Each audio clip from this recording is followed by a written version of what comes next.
8 News. Thank you for attending this Congressional District 2 Candidate Forum. It's hosted by Rolling to the Polls Voting Initiative. Rolling to the Polls is spearheaded by the Montgomery Alumni Chapter of Delta Sigma Theta Sorority Incorporated. The purpose of this forum is to provide a space for you, the voters, to hear directly from candidates vying to represent you in Congress. Before we begin our forum, let's hear from the pastor of Hutchinson Missionary Baptist Church for greetings. And they all said amen. Well, good evening to you. My name is Pastor Cameron Thomas. I have the pleasure of serving as senior pastor and leader here at Hutchinson Missionary Baptist Church. And on behalf of our entire church and congregation, we want to welcome you to 860 Grove Street here in Montgomery, Alabama. I want to say how rich it is for us to be in this space, in this place, in this time, to have such a noteworthy conversation as we will hear from these candidates on tonight. Please know, here at Hutchinson, we believe that the future of our community is intricately woven with the progress in relationship between church and community as a whole. And so we see a responsibility of ours to serve as a host for these forums in partnership with the Montgomery Alumni Chapter of Delta Sigma Theta Sorority Incorporated and their Rolling to the Polls initiative. So on behalf of myself, the pastor, and everyone associated with Hutchinson, we welcome you and thank you for being here tonight. I would ask also that as we are here tonight, if you will go on to our Facebook page, Hutchinson Missionary Baptist Church, we are streaming this political forum tonight. So for all who are not able to be with us here in person, we want to be sure to broadcast and share this information as a community. And so we ask you to participate in helping us do just that. God bless and thank you for being here tonight.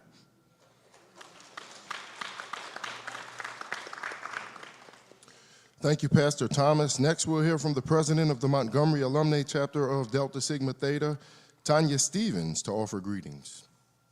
Good afternoon, everyone, or good evening. My name is Tiambe Barnes, and I serve as the second vice president of the Montgomery Alumni Chapter. On behalf of our president, Tanya Y. Stevens, we are grateful that you all have joined us today. This is a very great opportunity to hear from our candidates. We are grateful that you all drove, many of you drove far and near. We thank you for being here because this is very important to us. We need to learn about what's happening.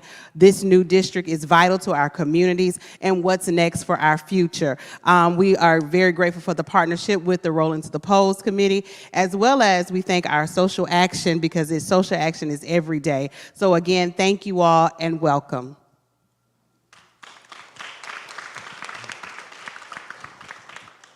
Candidates, you may take your seats now. Let's establish the ground rules for tonight's forum. Each candidate will have 2 minutes for an opening statement. We'll begin with the first person on the panel and then rotate each question to the next person on the panel. Answers for questions will be also limited to 2 minutes. There is a timekeeper on your left here. She will put up a yellow card when you're getting close to your time. She will raise a red card when you have met or exceeded your time. Again, this forum meant to inform the citizens of the community and create an opportunity for building community and also to hear from these candidates. Now to our questions. We will start with Representative Daniels and move to the left. And as I come back for questions, we'll start it with you, Ms. Coleman. The first question for Representative Daniels is, why did you decide to run for Congress and what makes you the right candidate for this position? First of all, thank you, and thank you to the Delta Sigma Theta and Rolling to the Polls, and also this church for hosting tonight. What makes me the best candidate for this particular position is currently I serve as the Alabama House Minority Leader, and I've had an extensive track record in passing legislation, even in a supermajority, a Republican supermajority. I've passed legislation that have been meaningful, that have impacted citizens of this state. One of which is the most recent law to eliminate the income tax on overtime pay, which has given hourly workers a 5% increase in overtime pay. Focusing on early childhood. My background as a former elementary school teacher, focusing on adding additional classroom through the state budget and the role in my position as being on the Education Trust Fund Committee. as well as focusing the fight for Medicaid expansion. I think that we're closer than we've ever been before Medicaid expansion, and we may have some revenue measures here going in the beginning of the year. And so those are the priorities, and that's what makes me the best candidate for this position. Representative Coleman. So, Senator Coleman, thank you so much. I did have the pleasure of serving in the Alabama House for 20 years, and in 2022 was elected to the Alabama Senate. So when it comes to why I should be elected, I do have the most legislative experience of anybody that is here on this panel. But having the most experience doesn't necessarily mean that you are the best one. I also have a track record of production for not only my district, but for the state of Alabama. I've passed meaningful legislation, from human trafficking legislation to legislation to ensure that the antiquated 1901 Constitution that we have now is the 2022 Constitution that removes the racist language. But millions of dollars I've been able to produce for the state of Alabama through projects that I've supported, and in my district, money for parks, money for schools, money for economic development. I also have a certification in economic development. So you get a member of Congress on day one in Marika Coleman that is ready on day one. So in addition to passing legislation in Congress like I've done in the House and in the Senate, I want to also make sure that we bring the resources home for Montgomery and Congressional District 2 to make sure that she gets the resources that she needs in order to realize all of her beauty. Montgomery has been amazing in what it's done thus far in economic development. I think about when I first got here 22 years ago, there was barely a restaurant to go to at night. But when I look at all of the development, but we can do more with Marika Coleman as your member of Congress, bringing that economic development and the resources home to Montgomery and Congressional District 2. Mr. Averhart. I am Dr. James T. Averhart, Jr., retired Marine of 30 years. I've been serving my country, our country, for 30 years. I've had the opportunity to actually author a bill and have it signed by President Obama. And it took some work to do that. Well, that is with Public Law 112, TAC 59. But more so, what is important that I currently serve as for Alabama State NAACP as the Executive Director. So what we're sitting here for now, Congressional District 2, the NAACP has been on the forward edge from the state of Alabama all the way to the Supreme Court. Been at every meeting and fighting for what we're sitting here for now. So with that said, I have the most diverse background. I've been the warden of 3 prisons and the head of Marine Corps Correction, retired from the Pentagon. With that said, I look forward to working for you as a candidate.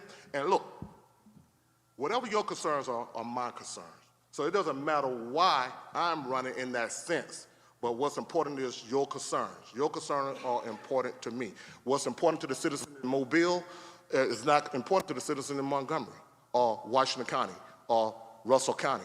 But what's important is, as your congressional representative, whatever your issues and concerns are important to me. So I look forward to working for you in that regard. Again, as I stated, I have the most diverse background. What's important to me as an individual citizen, definitely healthcare, education. Education is, where we have to stop the pipeline to jail.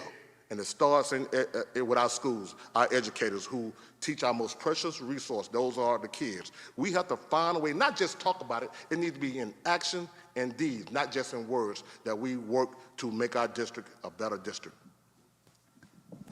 Representative Gray. Hey, good evening. I'm State Representative Jeremy Gray. I represent the 83rd District that covers Lee and Russell County. And I think you're just a reflection of the things you've done. I've passed 6 bills over the last 5 sessions, whether it's innovation and tech jobs in Alabama, criminal justice reform bills that actually give a 180-day grace period to inmates entering into society.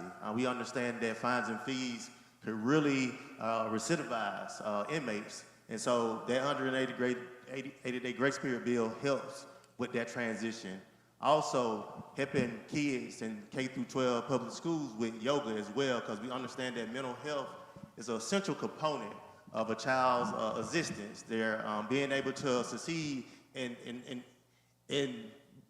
school, right, in the workforce. And so being that I've been effective being that I've been able to work across the aisle with the Republicans to pass bipartisan legislation, that also gives me a nudge as well. And when we think about what you've done before you got in office, I built community center, right? I have a community center in Opelika, where it's a community resource center to the community in Opelika, whether it's an organic garden or free legal services or financial literacy. I've been at the forefront of the community. And I think that I could do more if you elect me to go to Congress, and I'll do that if you elect me to go to Congress. Thank you. Mrs. Hall. Good evening, and thank you to the pastor of this church and to Delta Sigma Theta and the Rolling to the Poll initiatives, and thank you to all of you all who've come to hear what we, the candidates for District 2, have to say. I am Phyllis Harvey Hall, and I am running for U.S. Congress District 2, the newly drawn line. I ran in 2020 and 2022 before we had this new line. So I say to you today, I am the best candidate for this particular seat, and you should elect me because I'm not coming to you from some of the lackluster politics and that we have seen thus far. I'm coming to you as a trailblazer, someone who's not someone who's inside the politics and inside the establishment, but someone who has lived in this district all of her life, born in this district in Conecuh County, living currently in Montgomery County, out and among you, the people of District 2. That alone sets me apart from many that you see here.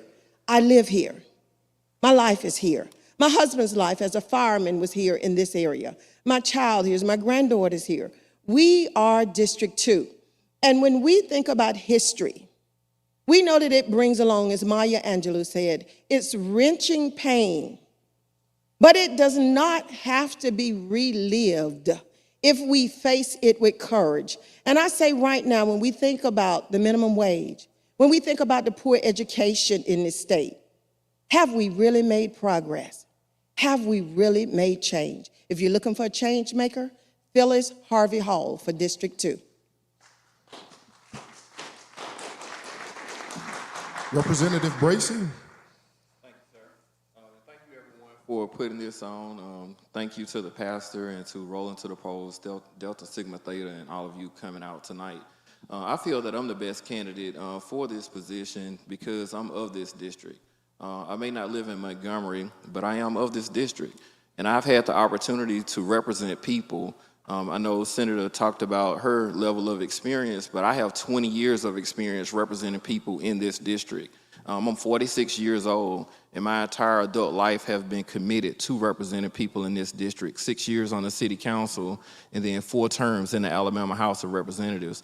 My family is from Clark County in this district. We're from Mobile County, yes, but we work hard in this district every day, and we have a proven track record of being there for the community, being involved. I work in this district. My wife's a nurse in this district. Every public school that I've ever attended in my life is within this district, and we have fought hard for the people of this district for a very long time, and we are committed to this district. And if you look me up, you'll see exactly what I can do for this district, because the same thing that I stand for and I do for my Alabama House district, I would do those same things for you in Washington, D.C. People depend on me. I return calls. I'm there for the community. I'm an upstanding person in the community, and I'm always there for our district and for our community. So I think I'm the very best person. I also serve as the chair of the House Legislative Black Caucus. So I also serve in leadership position here. And we do a lot to fight for our community, and we'll be able to go into detail a little bit more shortly about some of the more specific things that I've done to try to help the Montgomery community. Thank you. Mr. Patel. Good evening. Good evening. I'm Vimal Patel. I'm 39. My background is in the small business industry where I own hotels. I own the Sleep Inn off of Chantilly out on in East Chase. I lead 4 teams just like that, 4 hotels, and I have 3 key priorities as your next congressional representative. 1, education, which you're going to hear from all of our colleagues or all of my colleagues. And we need to talk about the curriculum reform. We need to talk about, well, we need to throw the kitchen sink at education reform. Number 2, credit reform. Too many people, they're shackled by the 3 numbers that bring them down. I see it on a day-to-day basis because I'm out there in front. I'm not a career politician. The extent of my political experience lays with my collegiate degree of political science, and I don't think we need that in D.C. I don't think we need a lot of that political experience. And third, the infrastructure package we just passed, we need a little bit more accountability on that, and we need to expand on it. My tapestry of support crosses a lot of ideologies. I'm the cleanest candidate you're going to see, and it's nationwide. So in conclusion, I know money, I know how it works, I know fiscal responsibility, and I promise to bring more back to D2 and our state more than anyone else. Thank you all. Mr. Figures. Hey, good evening. I, too, like Phyllis Harvey Hall, want to extend my thanks to Pastor Thomas and First Lady Thomas, as well as the lovely ladies of Delta Sigma Theta enrolling to the polls. My name is Shamari Figures. I, too, am of this district, born in this district, raised in this district, educated in this district, grew up in church in this district. My family roots go back as far as our time here in America. All the way to slavery in this district. Like Representative Bracey, my family originates out of Clark County. This is the district that prepared me to have the career and the opportunities that I've had throughout my life and throughout my career. And that career for me has been in federal government service. Many of you here know my parents, State Senator Vivian Figures and the late State Senator Michael Figures. I come from a family of public servants. We grew up in a household where giving back to your community was not optional.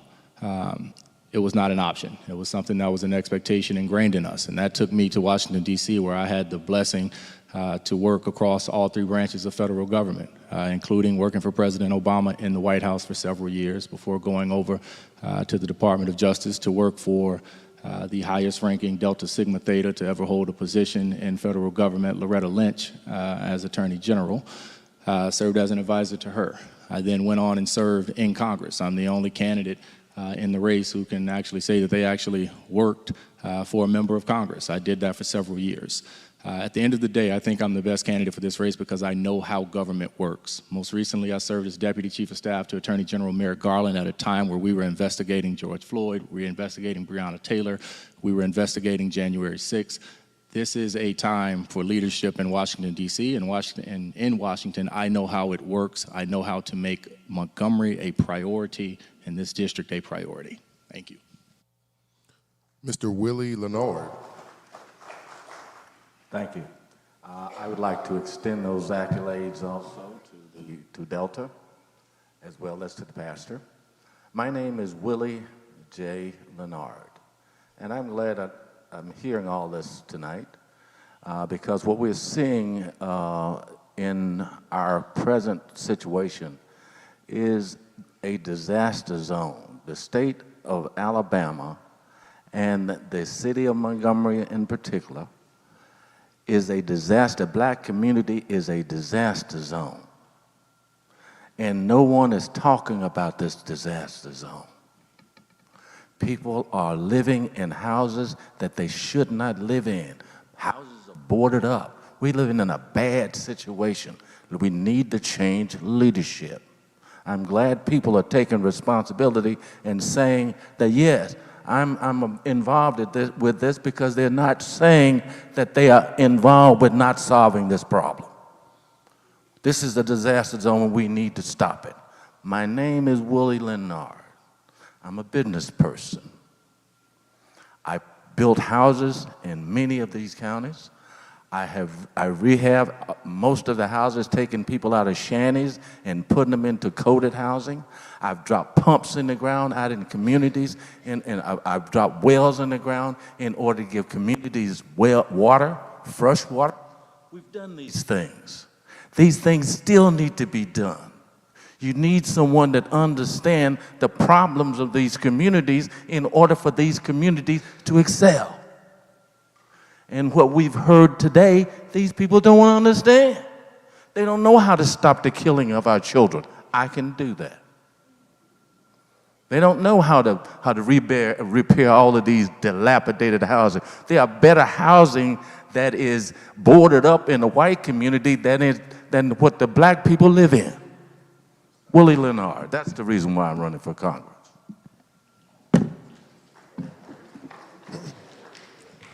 We're getting into some policy questions here. This first question will be for you, Senator Coleman.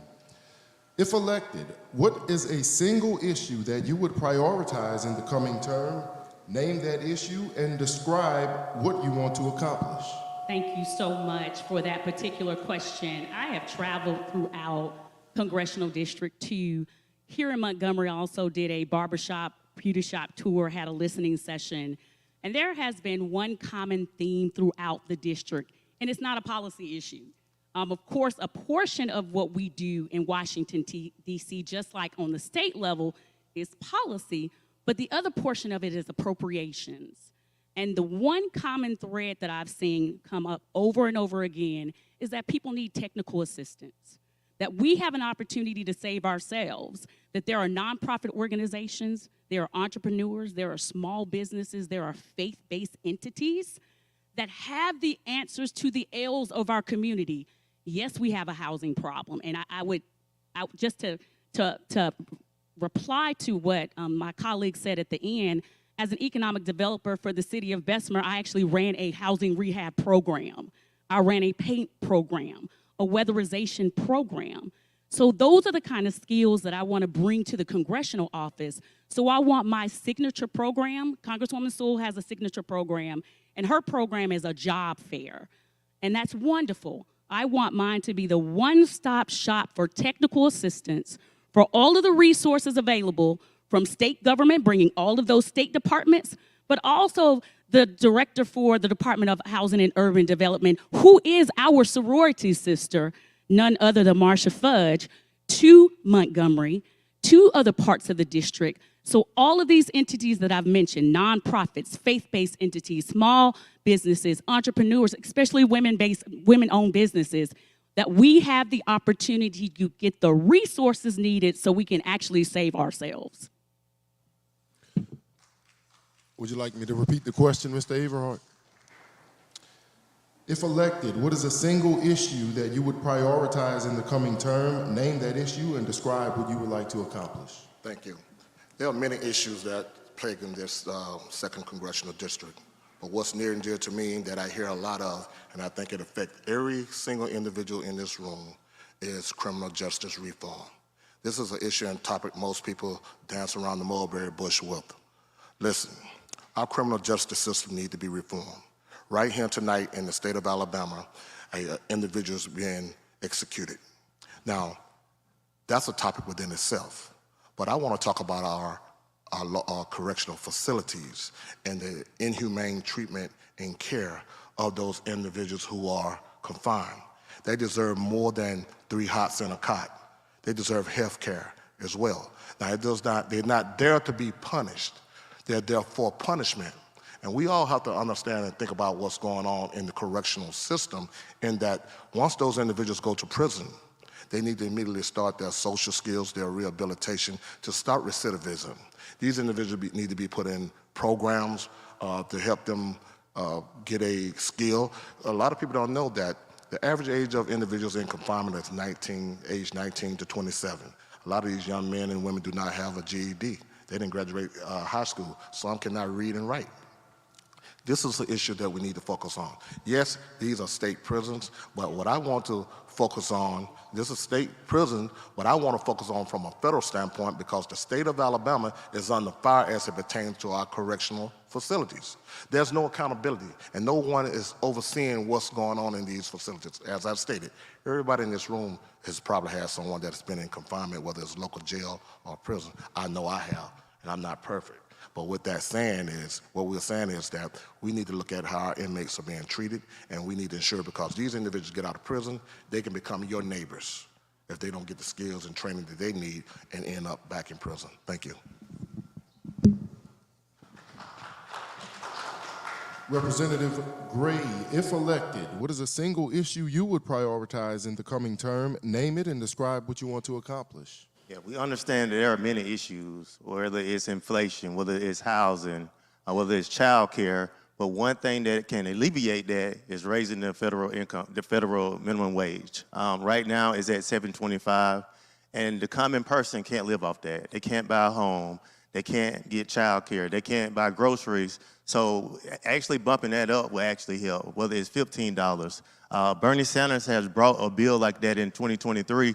And if over the period of time we've increased, if we would have increased the minimum wage on the federal level, it would have been at $23 right now. And so that is more of a livable wage. You see places like McDonald's and other places where they're trying to be competitive because sometimes, you know, a school teacher gets paid less than a work at McDonald's, right? And so understanding that you're raising the minimum wage will really help struggling families survive. And so I would start with that because I think that's a component of surviving is having enough money to survive. Mrs. Hall, if elected, what is one single issue you would prioritize in the coming term? Name that issue and describe what you would like to accomplish. As an educator, I look out over this room and I know that each of our lives have been touched by education.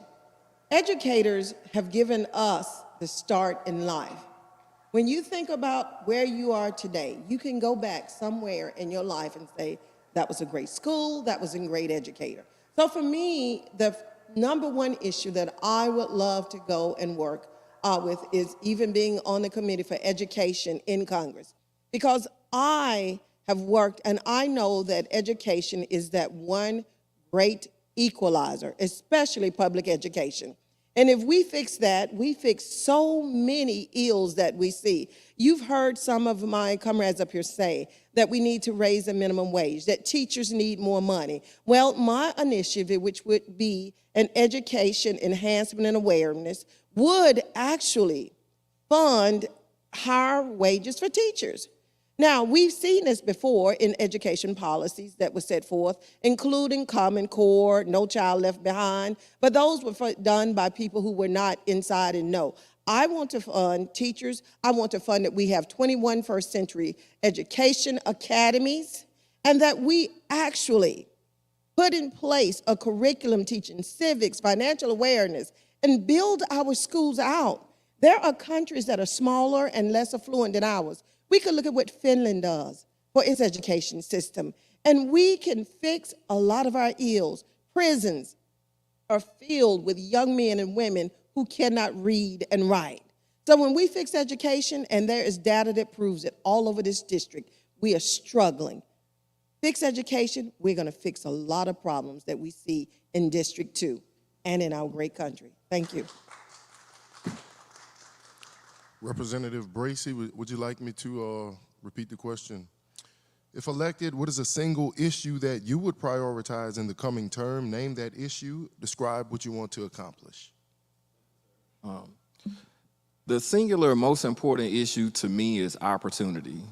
I grew up in a small town, Pritchard, Alabama, that's a part of this community, a part of this new district. And the biggest issue for us was we just didn't have opportunities. We didn't have good paying jobs. We didn't have a great educational system.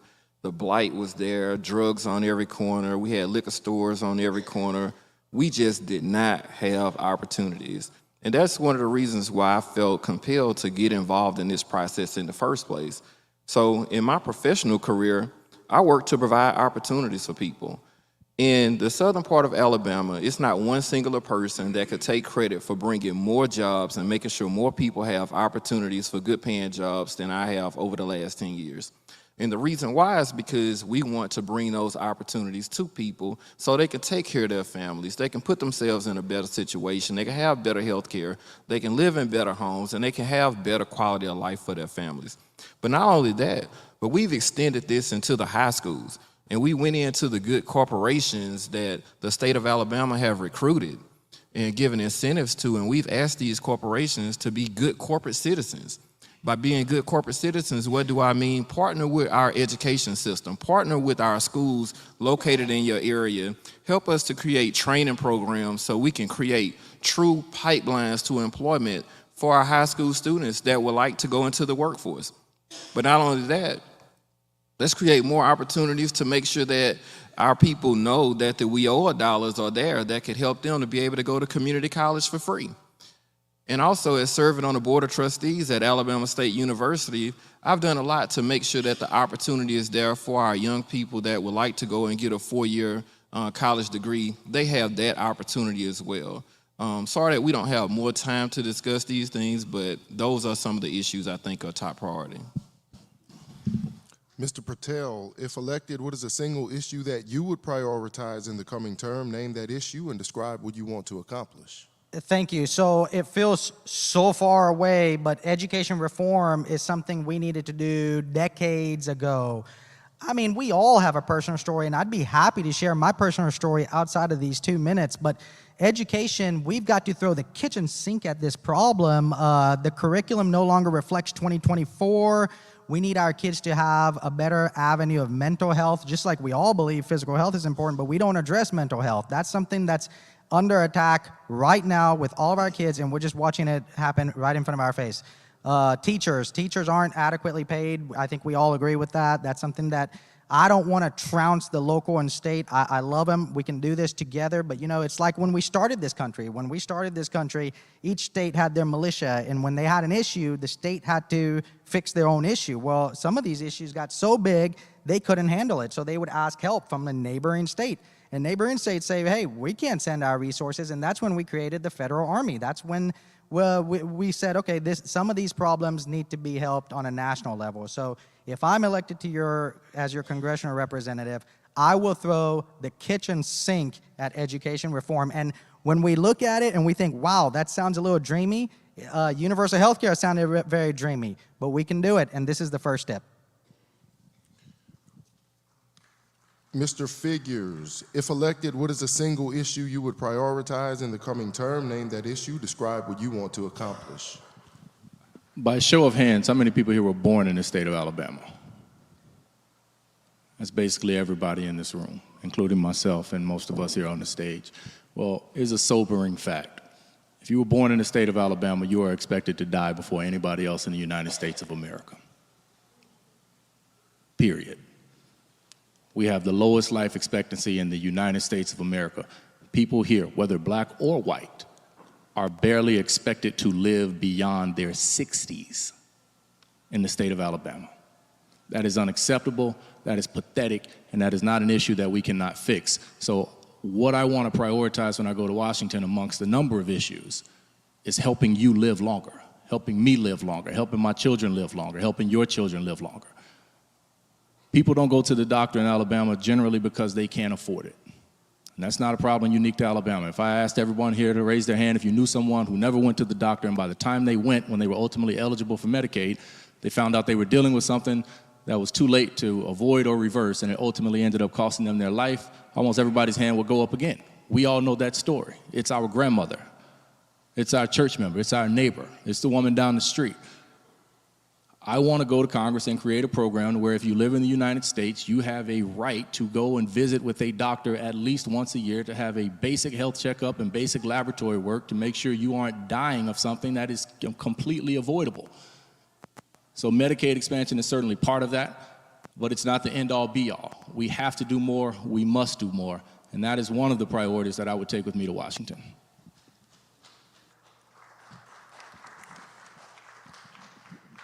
Mr. Leonard, if elected, what is a single issue you would prioritize in the coming term? Name that issue. Describe what you want to accomplish. Okay. Yes. The thing that I would prioritize is stopping the killing of my children.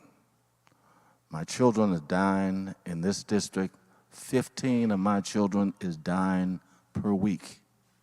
No community, no nation losing their children can survive. We've gone from, in 1970, to 50 million people, 50 million African Americans in the United States in 1970. In 2024, there are 40 million. We've gone from 50 million people to 40 million people. We've lost 10 million people in this country. We must stop this killing of our children. What I do, I've gone from the cotton field to the boardroom. I have a master's degree in personnel. I have a master's degree in computer systems. I have a bachelor's degree from Tuskegee in business administration. I've created 6 corporations. I own 3 corporations right now. I know what it takes to solve these children's problems. Give me the opportunity to take the time to solve our children's problems, and we'll solve our own problems. But we can't solve our problems unless we solve our children's problems. And it's time to start doing that.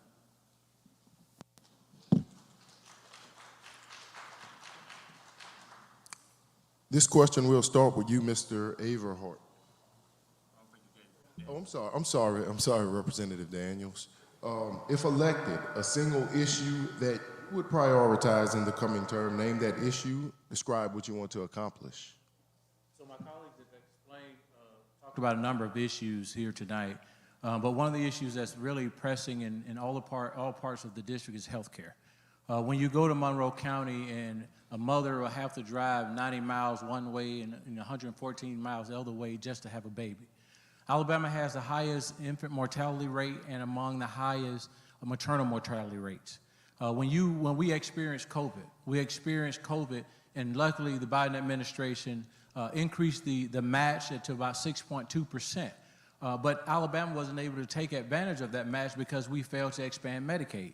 Expanding Medicaid in the state of Alabama, putting the pressure from the federal level on the state of Alabama to pressure them to expand Medicaid for some 300,000 Alabamians that are without health care. That would be a single priority. But from an education standpoint, cradle to pre-K. Right now, we know the statistic, as Mr. Averhart mentioned, every dollar that's invested in early childhood saves you $7 in corrections. The way to eliminate or reduce the school-to-prison pipeline is to make more investments on the front end. And last but not least, pressure the Justice Department to finally put pressure on the state of Alabama about its prison condition. Right now, the state of Alabama have about 20,000 people that are in a prison that's only the capacity is 12,000. And because of the failed efforts from the Justice Department, they have not put the pressure or filed litigation against the state of Alabama so that they can put pressure on the governor and this administration so that we can finally get people on the parole board that's going to allow families to be able to see their loved ones again instead of relitigating this case. That's what I would do if I'm elected to Congress. Mr. Averhart, many counties in the 2nd Congressional District lack essential services such as equitable health care. In many cases, these counties have medical access that is almost impossible after a certain time, and they rank at the bottom of the state. Tell us what you would do in Congress to ensure better health services become available in District 2. Great. That's a great question.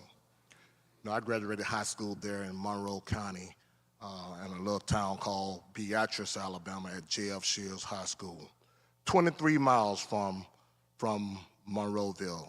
Monroeville is actually an hour and a half from Mobile, as Mr. Daniels stated, that infant mortality in these hospitals in our rural areas closing down, it's a problem.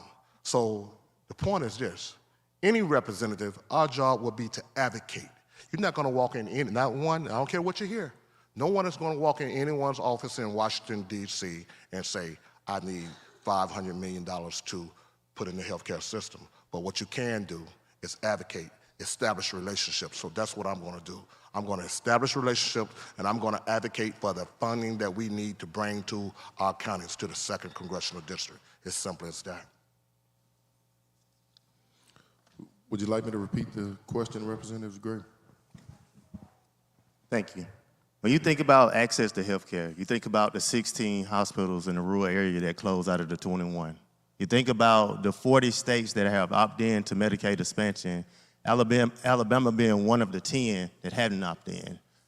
What do? Right? We talk about matching funds. So something we can do on the federal level is a 100% match so that every one of those states can actually opt in and we can get the health care we need.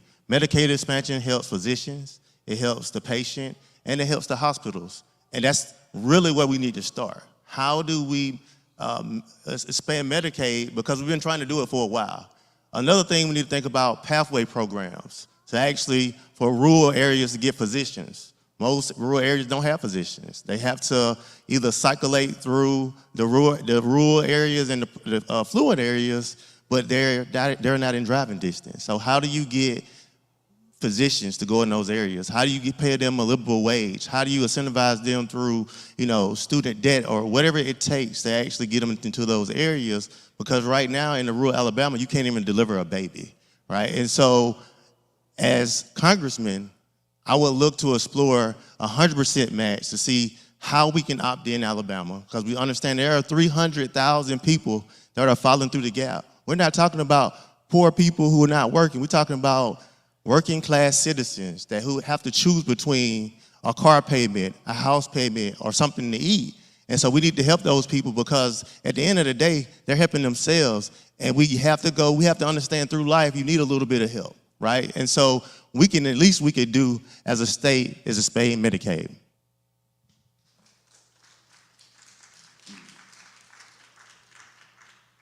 You go ahead, Ms. Owen. Thank you for the question, and I think we've heard parts of that answer as we've spoken. But when we look at what's happening with health care in the rural areas of this district, and District 2 is predominantly a rural area, well, when we think about what we can do for health care, I think everyone in this audience and everyone up here at this table, we all know that Medicaid expansion should have been done years ago. And when we speak of Medicaid expansion, the federal government has done its part.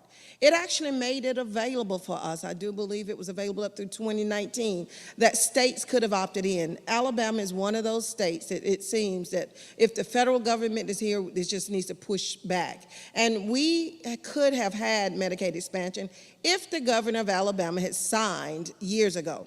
But now, as someone running for office in a congressional district, what I could do in Congress is actually, as stated earlier, advocate that we have 95 to 100% match for Medicaid expansion. But that still leaves many of the people up here at this podium with an issue that it is a function that the state could have solved. So we should have had more progressive, more robust, and aggressive fighting from the people here to get that done, because it could have been done and it's still out there. So we need to see our elected officials fighting for it and pushing for it, and actually getting to you to tell you to come to the State House. Nothing wrong with getting us down there to say, let's get out. Let's mobilize and organize and put pressure on elected officials to sign this document.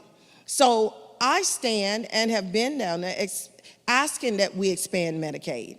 Now it's on all of us and the people here at this table to say to Governor Ivey, let's get it done. 300,000 people's lives, mothers, are dependent upon this happening.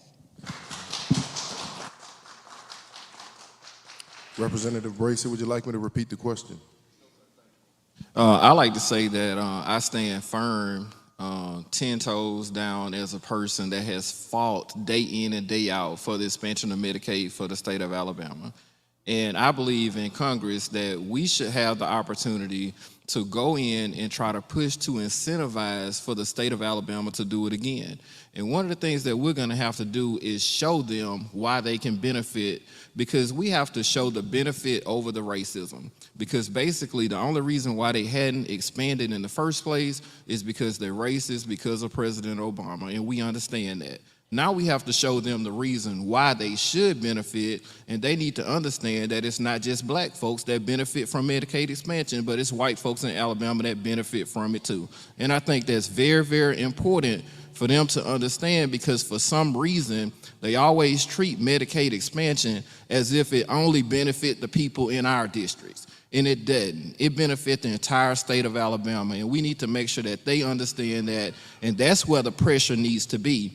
The pressure needs to be coming from all of the communities that can benefit from Medicaid expansion, and not just our communities, because we're not the only people that benefit from Medicaid expansion. Also, the CHIPS program. We want to continue to fully fund the child health insurance program in this state. That's something that's going to be very, very beneficial long term to make sure that we continue to have healthy children in this state. Now, we have diversions. My wife is a nurse at Spring Hill Medical Center. So often, when we have people to go to the hospital, they can't even get into the emergency rooms because of these rural hospitals closing, because all of them are on diversion. My aunt lives in Jackson, Alabama, and she has to travel all the way to Mobile just to go to the emergency room because these hospitals are on diversion. And we can fix that with Medicaid expansion, but we have to make sure that folks understand that all of Alabama need to be under a Medicaid expansion. Thank you. Mr. Patel. So I'd like to echo, that was a lot of good points, and what we talk about is sending somebody to Congress who can bring that back or who can convince the Medicaid expansion. A lot of times, a lot of our career politicians have put themselves in a position where they've already negotiated themselves out of that. You want to elect somebody who's clean, who has the ability to do that, and when we talk about these rural hospitals shutting down, each and every single one of them have different issues. I own 4 hotels. A lot of the common elements are outside. Like if I want to run, if I lose $1 in a day, I know I lost $1 in a day. And that problem is different between Hotel 1, Hotel 2, Hotel 3, and Hotel 4. So when we look for a one-shoe-fits-all solution, it's not the case. And I would say that advocating is not enough.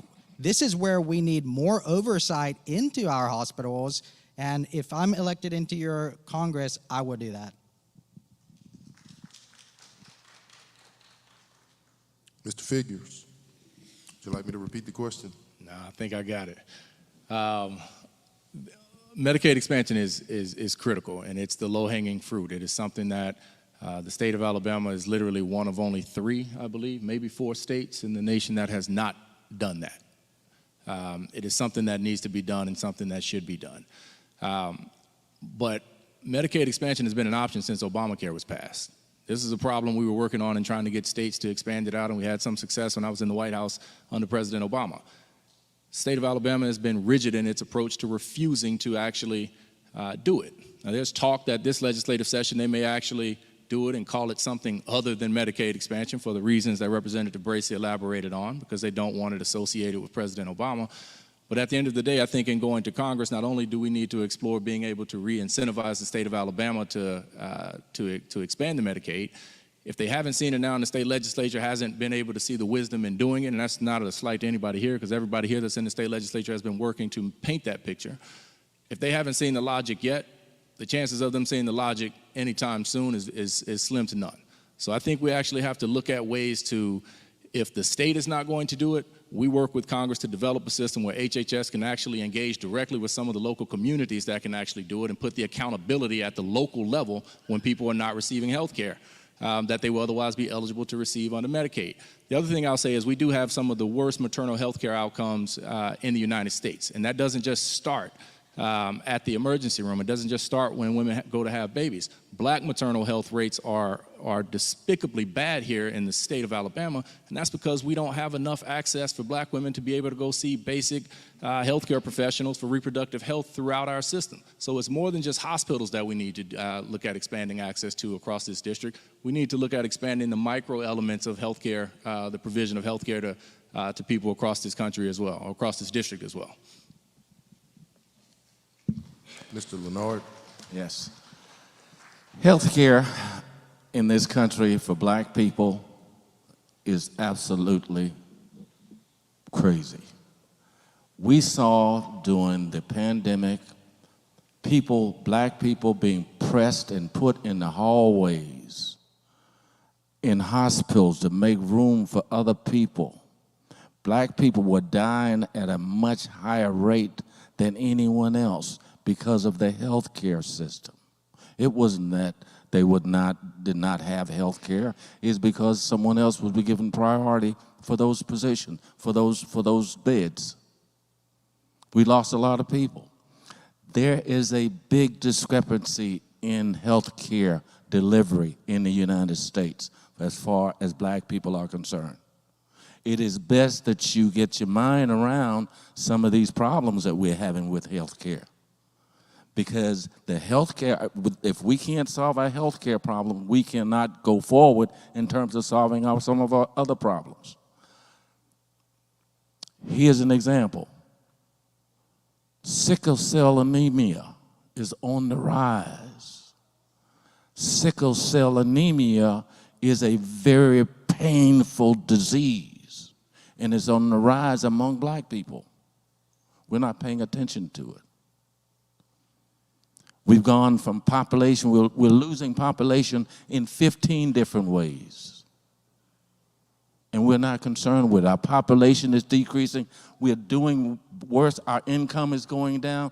We are not doing well. And no one is speaking for you. No one is telling you about this. No one is telling you about all these bad laws that passed in the state of Alabama. No one is coming down warning you about all of these things. You need someone to represent you. Thank you.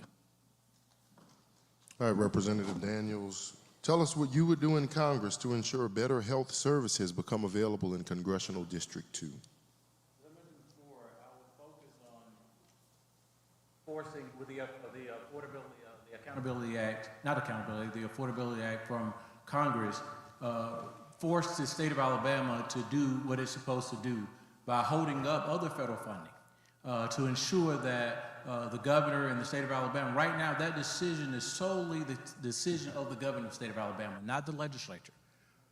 And the legislative council can set the rules for it. But for Medicaid expansion, when you look at the 17 hospital closures that have happened in the last 10 years in the state of Alabama, we've decimated those communities. Those communities are suffering. You know, the infant mortality rate in the state of Alabama is at an all-time high. The maternal mortality rate is an all-time high, especially for black women in America. And so we did a research study a few years ago, and for me, putting more dollars into research to study the trends with black women. Because we have to understand that there's no way that black women are dying at a much higher rate than white women when having childbirth. And so we got to focus on putting dollars in research. We got to focus on giving dollars directly. Since the state of Alabama want to expand Medicaid, we got to give dollars directly to the hospitals. We got to attract OBGYNs and other primary care physicians to these areas by incentivizing and running money directly to those hospitals. We got to work with our local municipalities and governments on the ambulatory services. Right now, we're experiencing a significant shortage in individuals being able to be transported from their home to the hospitals. In some communities, as I mentioned, 90 miles one way and 114 miles the other way, and we don't have any ambulatory services to be able to save lives. And so putting the pressure on the state of Alabama through federal appropriations to ensure that they do the right thing and expanding Medicaid immediately is what I will focus on. Thank you. Senator Coleman. Thank you. I've heard a lot of aspirational things here today about what people hope to do. But let me give you some numbers. In the Alabama legislature, there are 140 members, only 35 African Americans and only 37 Democrats. Medicaid is not going to be expanded in the current climate that we're in with this Republican governor. I am the only person on this stage that has been in the room with two Republican governors, both Bentley and Kay Ivey, demanding that Medicaid be expanded. I currently serve as the chair of the Alabama Legislative Black Caucus, and I will say with my colleagues that are on here, we all have worked to expand Medicaid in the state of Alabama. But even with that, in my listening tours around the district, in Monroeville, people are talking about what happened. I'm standing there and sitting there with a pregnant woman who is going to have to travel 45 minutes away in order to be able, if anything happens with her baby. I was a person that had to have an emergency C-section, and shudder that happened to that woman, and the next hospital is 45 minutes away. The only way that we are going to be able to expand Medicaid ultimately in the state of Alabama is we're going to have to keep the Senate, we're going to have to flip the U.S. House, and we're going to have to elect or re-elect Joe Biden. There is no other way that we're going to get a chance to have an opportunity to help the folks here in the state of Alabama if we don't do all of that. Any of us can have aspirations about what we're going to do, but unless this seat itself goes to flip the House And the first vote that I want to take is for Hakeem Jeffries as chair, or for the first African-American Speaker of the House of these United States of America. We've got to keep the Senate, and we've got to re-elect Joe Biden. And without any of that happen, there's not one of us on this stage that is going to be able to urge the Kay Ivey or whomever governor to expand Medicaid. So I feel like we got to tell the truth about it and go beyond the aspirations. But again, we've got to do all of those things in order to be able to help the citizens, the 300,000 plus people in the state of Alabama that would have health insurance if we expanded Medicaid.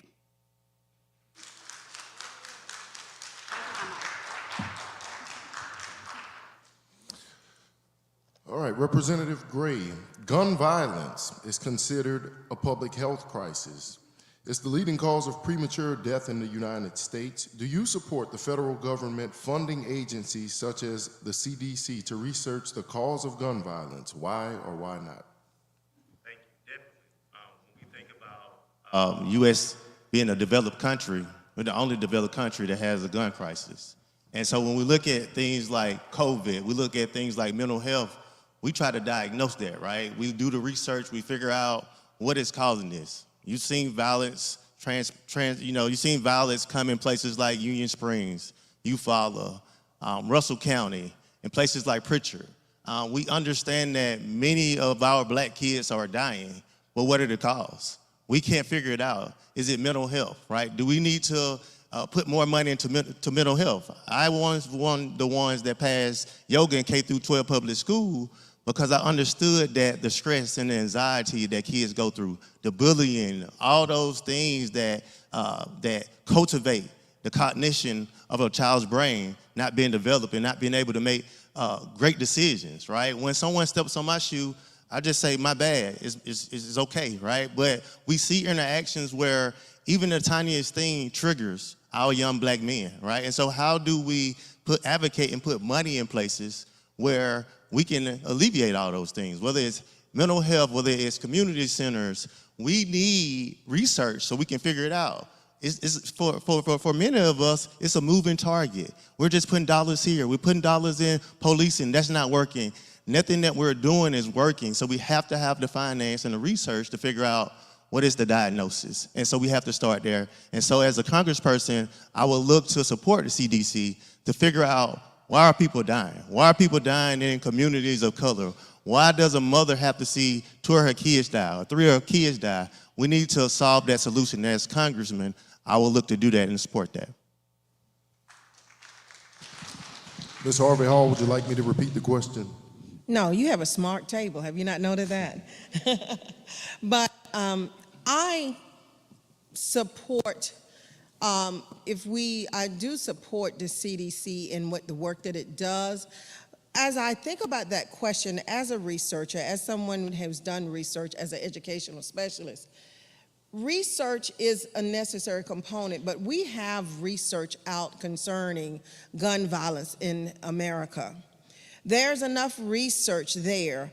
What it is, we need people with the political will, people who are willing to stand up and say to the NRA and the gun owners of America and fight the lobbyists in Congress who keep fighting when we are trying to pass laws to actually make legislation for common sense gun safety and reform. When we as a country looked at what happened in Sandy Hook, we looked at first graders being just killed, blown to bits. We have lost our moral fiber due to lobbyists. So I have no problem against the research, but I think we need elected officials who are willing to go to bat and say no to the lobbyists, not take all the money coming from the NRA and these gun manufacturers, and let's pass legislation. So I'm more about passing the legislation. We can see the research that tells us when you have guns like we have in this country, where you can carry them without the officers and police being able to say,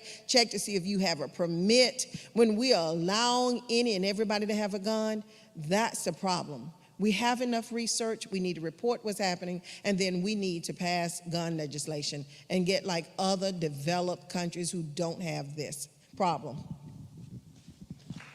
Representative Bracey.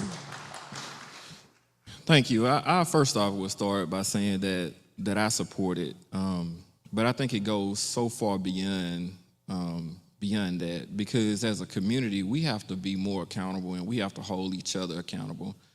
I went to a restaurant one day and a grandmother was in there and she was raising her grandson, and she walked up to me and was like, "Mr. Bracy, how did you make it? Because I want my grandson to make it." And she asked me as if I had the singular answer of, how do you make it? Because it's difficult. And I hear people taking shots at Pritchard. Yeah, I grew up in Pritchard. You know, it was tough for us growing up. It was very, very hard for us growing up in Pritchard. Yes, we have gun violence. It's a lot of really tough situations, and we don't have the clear answer. But I think we need to put a lot of focus in it. We need to hold people more accountable. In Pritchard, when some 3 young men that worked at Little Caesars went in and they killed Reverend Sam Richardson in a barbershop, you know, we came together as a community, and I pulled and rallied the community together, and we raised money and we took our community back. I think it's going to take men in our community to come together and say, you know what, enough is enough, and we're going to hold people accountable no matter who they are for the things that they do in our community. I don't think we can always depend on the government to fix what's happening right outside of our door. And from living in this community, from being a part of this community, when our community hurts, I hurt. I see it every day. So it's not something, I'm not an absent person from these issues. We need to, as a community, come together, especially as Black men, and take our community back. We all know the drug dealers in our community. We all know the people that's robbing people in our communities. We know these people. We know who have guns in our community. We have a responsibility to make our own community safer before we expect someone else to come in and help make our community safer. Thank you. Mr. Patel.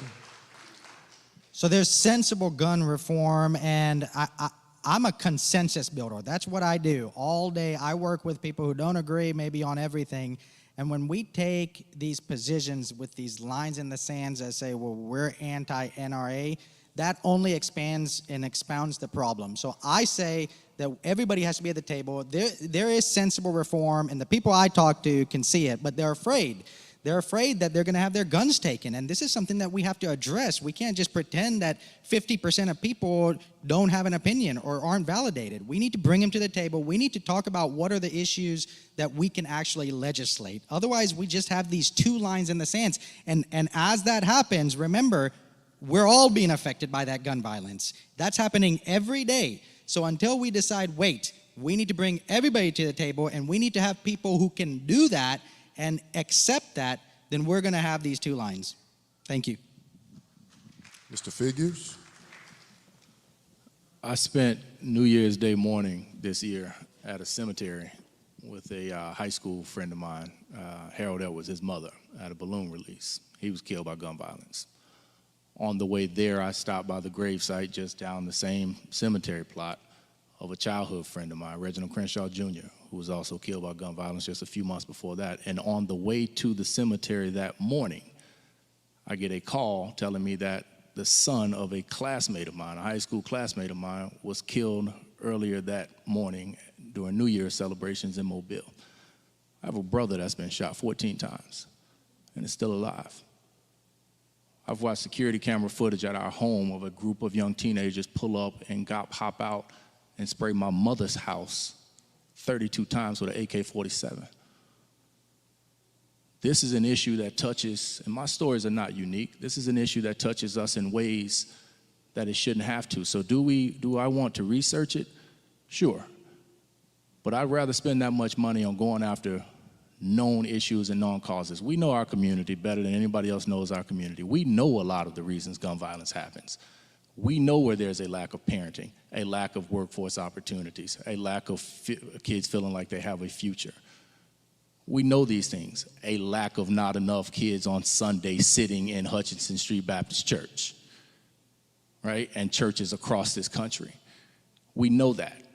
And so I'd much rather spend the money on proven ways of going after diverting kids away from a lifestyle that's going to put them on a pathway to ending up on one side or the other of a gun at some point in their life. And this is something that I worked on when I was at the Department of Justice through the introduction of what's called Community Violence Intervention Funding, where for the first time, federal dollars were able to be allocated towards programs on the front end of gun violence and violent crime, as opposed to just responding to it after it happened. And I would look to expand that while in Congress. Mr. Willie Leonard. Yes. Now, I'm old enough to remember when there was no violence like this in our community. There was no killings, no shootings, none of that. This is a recent thing. We act like we don't know the reason why these children are killing one another, and we have this violence. We're talking about two different type situations. We're talking about some kids, some white kids walking into a school and shooting their fellow students, and we're talking about gun violence in our communities. We know the reason why we're having gun violence in our community. If you don't know the reason why you're having gun violence in your community, you haven't lived very long. We used to live in the country. All of us used to live in the rural. They moved us from the rural to the cities. All of us now live in cities. 99% of all the black people in this district live in a city. And you don't know the reason why you're killing one another? If you put rats in a group, they're going to fight. And you're doing the same things. We got to solve these problems in our community. We got to know what these problems are in order to solve them. You need to select someone to know what these problems are and how to solve them. That's what you need. Representative Daniels. Thank you. I think one of the worst mistakes that we made as a state is passing the legislation that's called permitless carry. That piece of legislation allows individuals that to have access to a gun and not be searched. What it does is allow them to skip around, to go around the background checks. And so it puts law enforcement in a very tough spot. And so that's number one. We have to repeal or have litigation or have the Justice Department go after the state of Alabama for this permitless carry law. When we were fighting this law on the House floor, I explained to my colleagues that everywhere that this piece of legislation is passed, there's been about 11% increase in homicide. And so with them knowing that they have no interest in doing something about gun control, gun safety in the state of Alabama. And I think that all of us agree. The NRA has no interest in solving the problems. And so we have to be adamantly opposed and pledge to never accept a dime from organizations like the NRA. We have to make certain that we get into our communities. Education. Communities where education investments are happening, when after-school programs from cradle to pre-K, for pathways, for workforce development, you see lower crimes than anywhere else in America. And so we know what the solution is. So as a member of Congress, we have to make investments in communities. For whether it's Boys and Girls Clubs, or YMCAs, or nonprofits, or church organizations that are out there that are keeping our children's minds occupied. Helping them in summertime instead of them going to grandma's house in the summertime, but having a program and opportunity to be able to further educate themselves. Closing the achievement gap, which gives them a better shot at life and a better shot for their community. Senator Coleman. Thank you. I don't know what's going on with my microphone. There it is. So I truly believe that the best indicator of what a person will do is what they've already done. And as I've traveled throughout the district and talked to folks, you know, they want someone, from what I've been told, that has the experience to take that to Washington, D.C. Your question was, do we support the study or funding for study? 100%. 100%. I think they ought to do two things. I think they ought to look at gun violence as a public health crisis. In addition to, I passed a resolution. It was an interim resolution because with those numbers that I told you, the Republicans are not going to support my resolution that says that we need to designate racism as a public health crisis. That goes into another reason why we have the level of gun violence that we have in this country. But on the state level, again, the proof is in the pudding of what you've already done. I've sponsored legislation that we refer to as red flag bills or extreme risk protection orders. What that does is it allows law enforcement a tool to be able to take the guns away from somebody who has already proven themselves to be a threat to themselves or to others. Now, those are the types of tools that law enforcement can use in some of these mass shootings. We do not have one in the state of Alabama. I've sponsored it for 5 years. Only had the opportunity, along with Moms Demands and Everytown USA, who I sponsored the legislation for, to get a public hearing. But on the federal level, in Washington, D.C., in this new legislature that will be majority Democrat in both the House and the Senate, and we're going to re-elect Joe Biden, I will get a chance to pass the red flag bill on a national level, so we will have that tool so we can eradicate gun violence, not only here in the state of Alabama, but all over this country. Go ahead, Mr. Averhart. So I think my colleagues gave some great responses. So I'm not going to dance around the mulberry bush, and you'll keep hearing me say that. I think we have to confront this issue up close and personal. The question is, would I support the CDC and a study, correct? I'm going to answer that in saying the answer would be no. I would not waste the taxpayers' money by authorizing a study, but I would rather advocate and support taxpayers' money to be sent right back to this district, to those community centers, to those after-school programs, for education, for training. See, we have to have a real conversation and look ourselves in the mirror in that and see what's going on. Everybody look at the evening news or the morning news, and we see gun violence, how it has affected our city or our town. And 99% of the time, you have a young African-American man or woman that has killed another African-American man or woman, domestic violence, etc. I think my colleague made some great points in regards to the law being passed that permitless carry. If I got to have a license to drive a car, why does someone have to have a license to have a gun? This is asinine. We have to look at what's being played on our TVs. We have to look at what is taking place truly and look ourselves in the mirror and be accountable to what's really taking place. People are scared to say something to someone else's kids or correct them. Kids walking around in our towns with guns on their hips like it's the Wild Wild West. Half of them are hyped up on drugs. Let's address this problem for real. And people, it's like handcuffs on people in regards to nobody want to say anything. We look the other way. Actually, we get in our cars and we get out of Dodge because we don't want to become a victim. My family, I can raise my hand and say, my family has been affected on several times in regards to this. All right, this next question will begin with you, Representative Gray, and just some timekeeping notes. Is it on you, Starwell? Okay. We are more than halfway done with our questions now, just for the audience and our panel.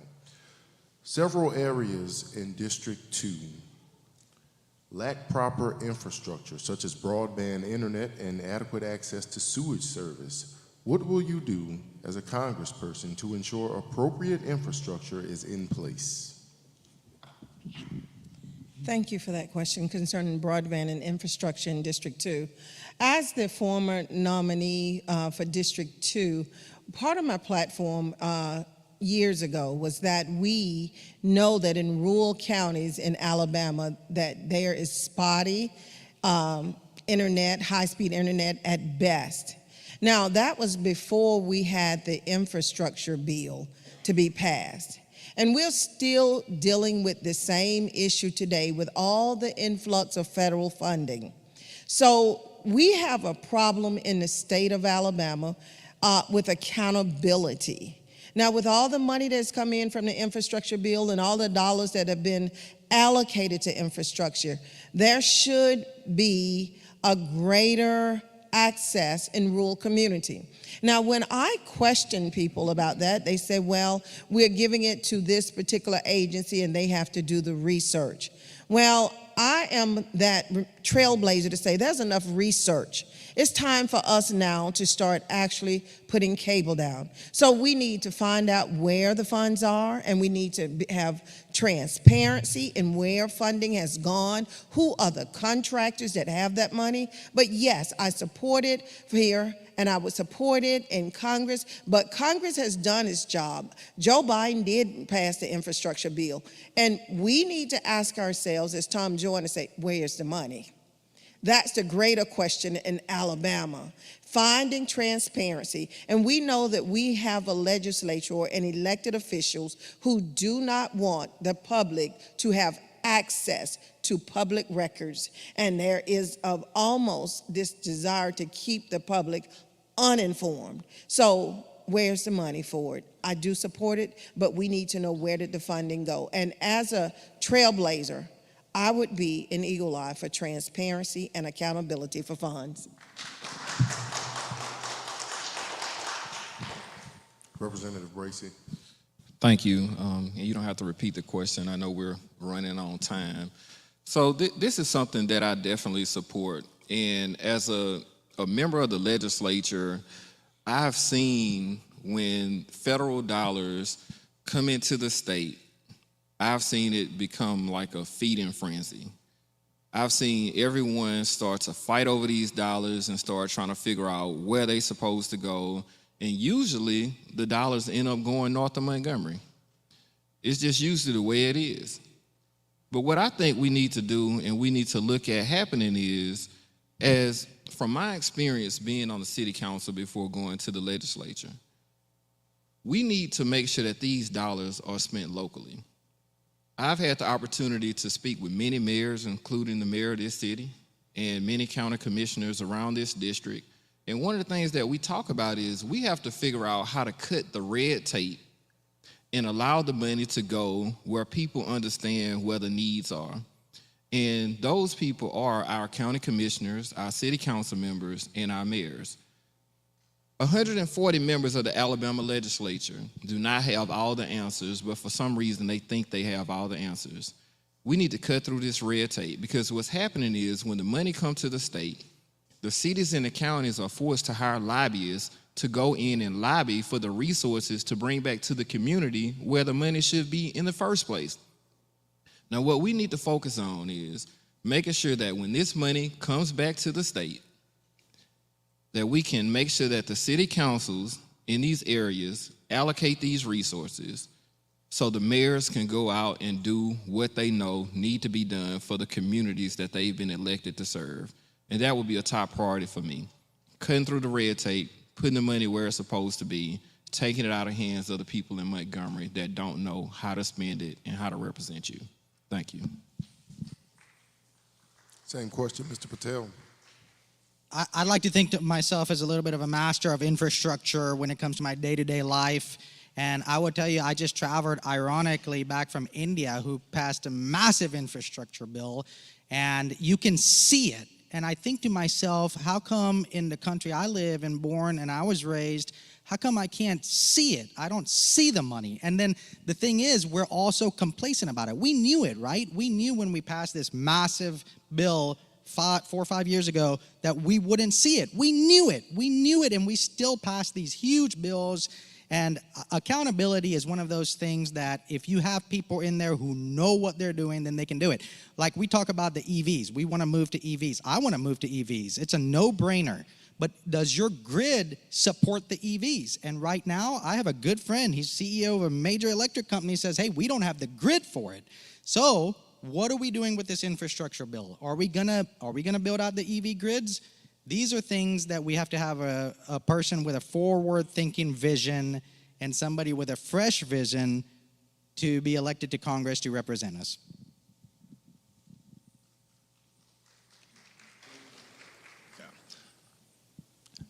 So I think you asked twofold, one about broadband expansion and second about general infrastructure. On the broadband expansion piece, I think it's pretty clear that America never treated broadband as a utility.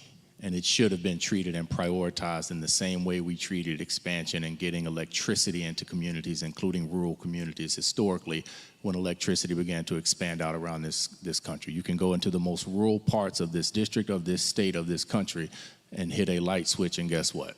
The power will come on, because Congress and this country prioritized expanding electricity. They prioritized it as a utility. Same with running water, except in places where you have well water. So that's what I would advocate in Congress for, is to get to the rest of where we lack broadband through prioritizing funding through the same lens of treating it as an actual utility. Because the lack of broadband, it may seem trivial, but that is a reason that blacks and poor people will continue to fall further and further and further behind in this country. When they cannot access the internet, they will not have access to tons of opportunities, including opportunities related to our economies of the future, whether we're talking artificial intelligence, digital assets, or whatever we're talking about. Without broadband access, they won't have access to it. On the infrastructure front, I think it starts by going into the communities and understanding their unique infrastructure needs. Here in Montgomery, I know that Montgomery has not received its return on investment that it has made in America. There's not a single city that has invested more into the soul and conscience of this nation than Montgomery has, and we don't see that return on the investment. There is a debt that is owed to Montgomery, and part of the way it can be repaid is through infrastructure investments right here in this city that have not been prioritized historically. And I'm not a financial advisor, I'm a lawyer, but as I understand it, whoever invests the most typically receives the most in return. And so as your congressman, I would go to bat for returning the investment that America owes to Montgomery.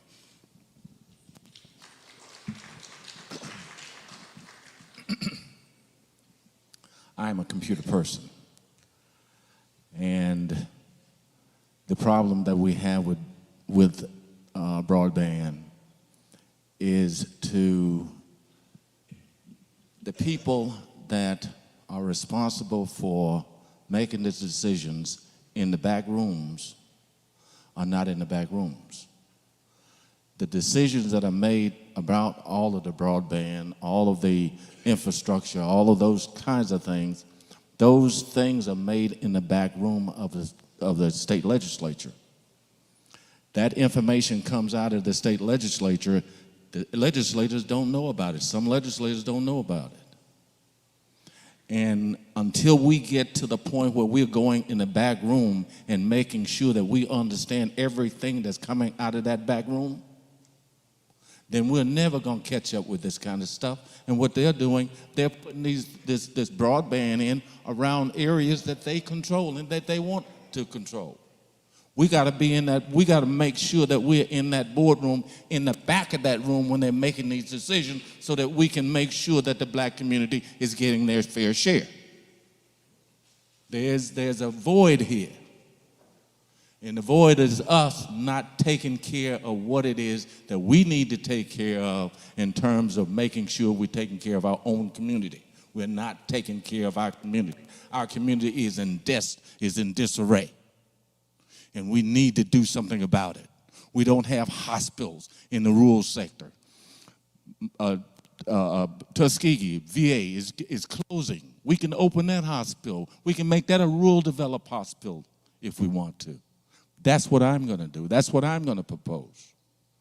To make sure that we are being given the same opportunities, the same advantages as everyone else. You need someone there to make sure that you're getting the things that you deserve. And I'm the person. Repeat the question because I'm confused now.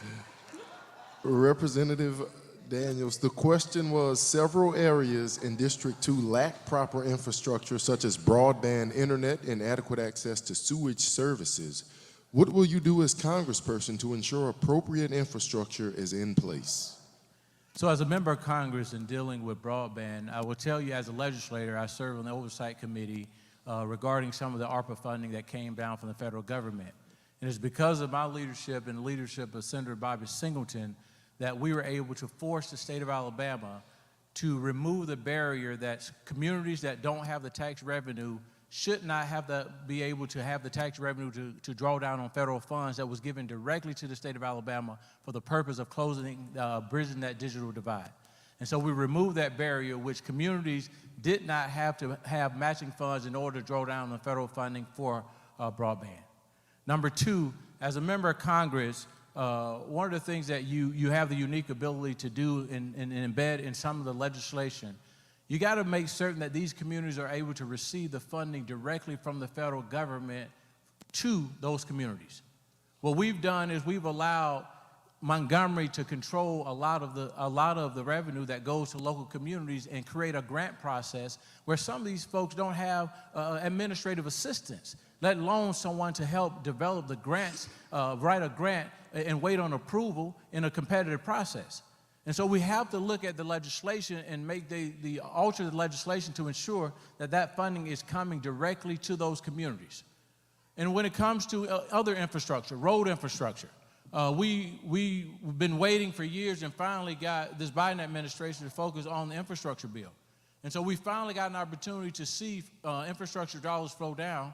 But as a member of Congress, you have to communicate and have relationships at the state level to ensure the distribution of those dollars going to the communities that need it, because we don't want a situation like we had in COVID where young people are behind 6 months to 10 months in education because there was no internet access and they had to drive to a McDonald's to get a hotspot. No one in America should be living like that. Thank you. Let me just say this. Every last one of the black members of the Alabama legislature fought to make sure that we had the tools in the African American communities. And I'm trying to be very nice, but we all worked very hard to make sure that in the African American community that may not have had the actual resources, that we were able to make sure that they didn't have to come up with the matching funds. And I hope you all are following what I just said. So when it comes to the infrastructure dollars, I told you all before that I ran an economic and community development program. That's a block grant program. It just does not work the way that some folks have described it here, where the money is going directly to the communities if it comes to the state in a block grant. That is where you have to have a legislative body or a person that has the expertise to understand that. I'm gonna tell y'all, when I was in the House, I thought I was really doing something. I really did. Served 20 years in the House, was a member of leadership in the House, but in the Senate, there are only 35 members of the Alabama Senate.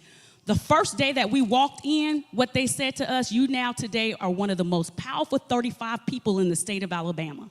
We have the opportunity at that level to pick and choose projects. When you talk specifically about broadband and when you talk specifically about infrastructure, this last session in my current district, we had a major water issue because there was a community in my area that grew faster than it was supposed to. They did not plan. There was no urban planning. So I was able to get them that money. When it comes to broadband, Mr. Brace's great friend, I met with him. I met with Wade Perry to talk specifically about broadband. And as a member of Congress, I will take that expertise, what I've learned in the Senate, when you're able to put that money right in the projects, I will bring that expertise to the U.S. Congress to make sure that I will put those projects in and make sure that Alabama Congressional District 2 gets what she deserves. And so again, President Biden didn't do a good enough job to me in order to be able to explain the $4 billion of infrastructure dollars that came here. And we as legislators also need to be able to get that out. I'm sorry, I ran out of time, y'all. It's very hard for me to be short on these issues that I'm passionate about. But you will have a passionate member of Congress that has the know-how and can get things done in Marika Coleman.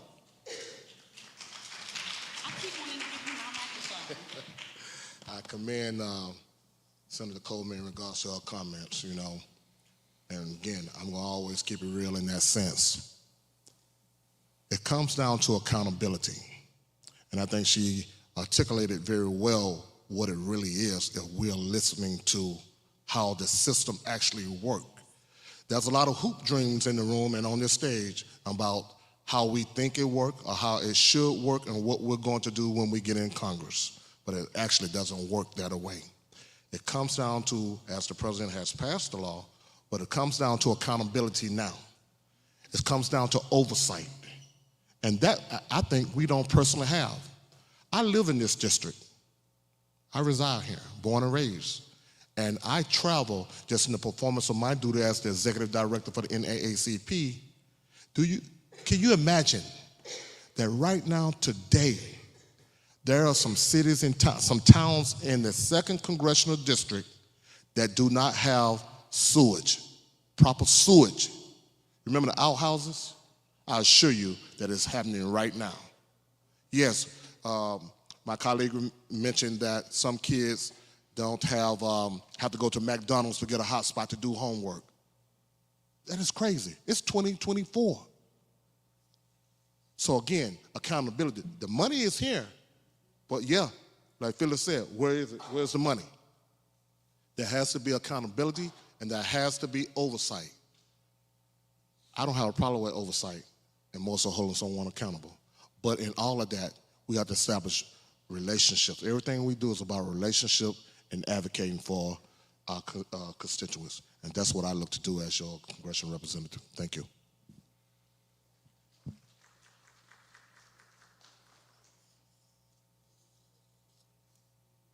Yeah, you go ahead, Representative. Okay. I think 2020 really shined a light on what was going on with the digital divide. When COVID happened, we understood that many people in rural Alabama had to stay at home and they didn't have internet connection.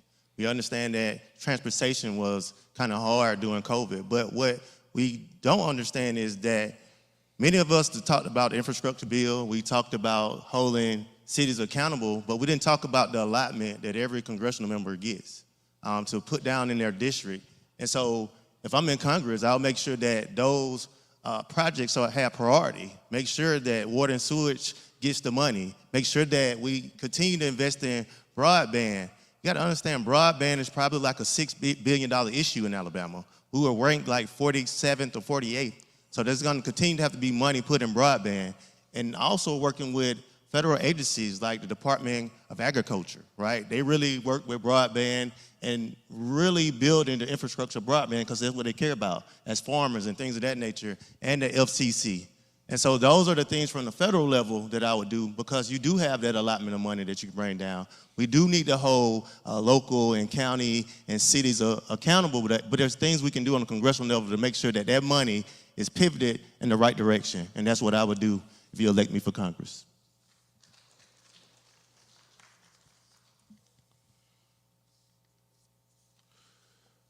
All right, this question is for you, Representative Bracey. We'll begin with you. Recent polling and media have highlighted the concern of candidates for the district's residency, meaning that many candidates running for the seat do not live and work in Congressional District 2. Can you share with us your connection to District 2 and the importance of you representing its constituents? Yes, sir. Thank you. I think you're correct. It seemed that 80% of the people that were polled have serious concerns about this. And just to have a conversation about my connectivity to this district, my grandparents, both sides, were from this district in Clark County. My parents, one from Walker Springs, one from Manila, in this district. I was a kid from Pritchard that fell in love with a girl from Trinity Gardens in this district. Every public school that I've ever attended is in this district. I own a business in this district, so I'm investing personally into this district. I work in this district right now. My wife's a nurse at a hospital in this district. We are heavily invested in this district. Every public school that I've ever attended, as I mentioned, is in this district. The city council that I served on is in this district, and my current House district that I represent is in this district. We're totally connected to this district, even to the point of when my family passed away, the Smith Cemetery where we're buried is within this district. And for some reason, a lot of people seem to be concerned and care about this district now. But this district has always been a part of my life from my birth all the way to previous from me being born. We've always been a part of this district. And I just ask for the opportunity to continue to do what I've already done, which is represent people, citizens that live within this district. Thank you. Mr. Patel.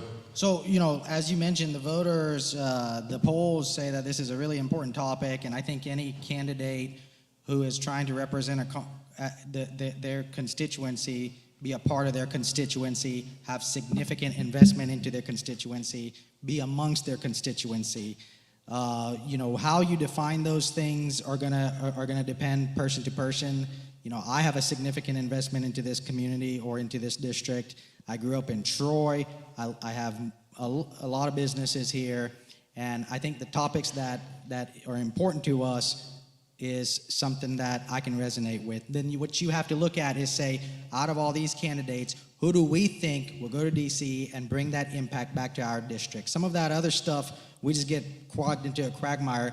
I respect the hell out of Mr. Daniels. He said it. He said if he's elected, he will be moving into this district. That is a big deal. I mean, what more do we want from this guy? So I think it's important, and I think the polling is and the votes are gonna matter when it comes out.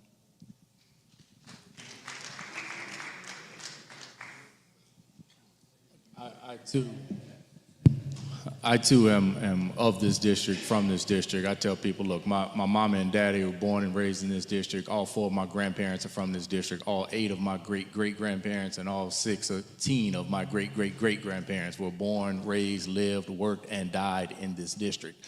I think when we talk about this district and we talk about people outside of the district coming into the district to run, I think there are 2 big concerns that we got to be worried about, and 2 concerns that we've heard resonated around the district as we travel. The first is whoever wins this nomination, we will be going up against a Republican who expects to win. And we will be going up against a Republican who has a base. And if we believe polling, that will likely be Dick Brubaker from right here in Montgomery.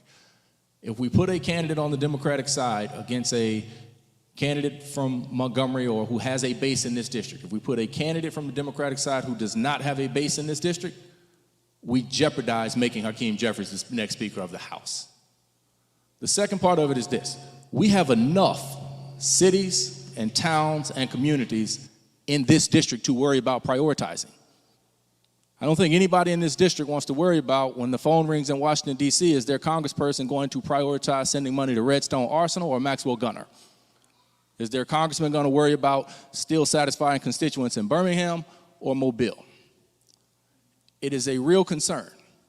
And at the end of the day, it's about commitment and dedication. People running for this position should be committed enough and dedicated enough to move into this district while they are asking you to vote for them. Not after and unless they win. It should not be a do for me and then I'll think about doing for you type relationship. We don't want that with our congresspeople. We want somebody that's there. This is the district where I was born, I was raised, and that prepared me for the career I had in federal government. And when I made the decision to explore this run, I stepped away from being a senior advisor to a cabinet official, so I know what it means to be committed and dedicated to seeking out this position if the people of this district matter that much to you. Thank you, Mr. Figures. Mr. Leonard. Repeat the question for me, please. Recent polling and media have highlighted the concerns of candidates for this district's residency, meaning that many candidates running for the seat do not live or work in Congressional District 2. Can you share with us your connection to District 2 and the importance of you representing its constituents? Okay. I do live in District 2. I'm a Pike Road resident. I fought the war on poverty here in this district. I'm that person that took that money, at $20 million the government was giving us, and took that money and taking people out of shanties, putting them into coded housing, going in, repairing all those houses, putting them in coded housing, and moving the families out of poverty. Took the kids, put the kids in school, gave the family food stamps, vocational training. All of these things we did with the fighting the war on poverty. I did all these things for Alabama. I did all these things. I know I ran every 24 counties in the state of Alabama belonged to me. I did all these things. I fought the war on poverty here in Alabama. And I'm asking you to give me the opportunity to continue that fight, because when I came back to Alabama, I'm finding the same things that was in existence when I was here 40 years ago. And they shouldn't be here. Give me the opportunity to eradicate this mess, because some of these people don't know what the heck is going on.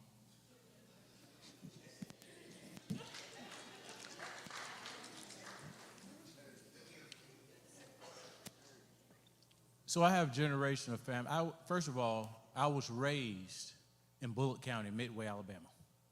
Since I was 2 months old, raised by my grandparents in this district. Graduated elementary school in this district. Graduated from Bullitt County High School in this district. Serving in Alabama legislature and delivering services to this district.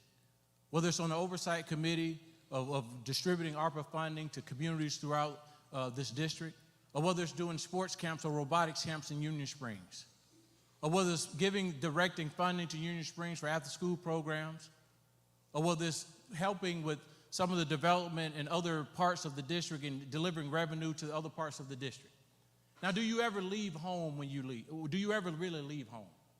I've been engaged, and there are records of me doing public service in this district for the last 20 years. And now, when people talk about where you live, there's no one better prepared to represent this district than me. I grew up in poverty in Midway, Alabama. I represent an urban area with resources and deliver for them. You have Montgomery and Mobile that are urban centers in this district, and you have 11 out of the 13 counties that are rural. I'm one of the only candidates on this stage that was actually raised in the district in a rural community. So there's no one that better understands this district than me. I didn't stay the night in the district, but I delivered hundreds of millions of dollars to the district by being on the ARPA funding committee and the Education Trust Fund committee. So if anybody on this stage that slept nights in this district and haven't delivered for this district, and I've delivered more than them, then they should not be in the office that they're currently in. So it's time to put all the play stuff to the side, because we're talking about receipts, and I got them. Thank you. Well, thank you. And I'm going to say I have more, because I've been around for 21 years, and the multi-million-dollar, $3 billion ThyssenKrupp,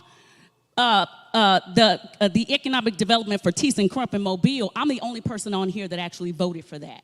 I remember that vote so well because I almost missed my daughter's ballet recital. And I heard some impassioned speech here about people living and being from the district. But if the litmus test is, I just was born here, but I ain't done nothing for the district, that's a very low bar for somebody to serve in Congress. So there wasn't a passion speech here. But if you look at the poll that was referenced, the 1, 2, 3, and 4 of those people, and I'm one of the 4 of the 1, 2, 3, and 4, not one of those 1, 2, 3, or 4 in that poll that you referenced live in the district. One person is living out of a suitcase that has not even lived in this state since 2008 that keeps referencing working for Obama. We got somebody from Huntsville. I currently represent Jefferson County, but I did rent a home here in Montgomery because I do believe that it's very important that I'm amongst the people that I'm asking to vote for me. And another one of the 1, 2, and 3 and 4 moved out of the district. So the poll conflicts itself. What I have learned from the people that I've gone around to the district to talk to, what they've said to me, what's most important to them is, do you have a record of deliverance? Have you produced for the state of Alabama? And Marika Coleman has been producing for the state of Alabama since 2002. I will continue to produce, and I will bring home that bacon from Washington, D.C.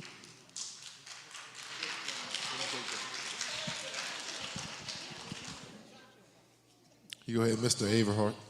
I was just letting it cool off a little bit. So the question is, could you repeat the question, please? Yes, recent polling and media have highlighted the concern of candidates for the district's residency, meaning that many candidates running for the seat do not live and work in Congressional District 2. Can you share with us your connection to District 2 and the importance of you representing its constituents? Thank you. Great question. My connection to the District 2 runs very deep. Yes, I was born and raised in Mobile, Alabama, and graduated high school in Monroe County, Beatrice, Alabama, from J.F. Shields. You know, it runs so deep that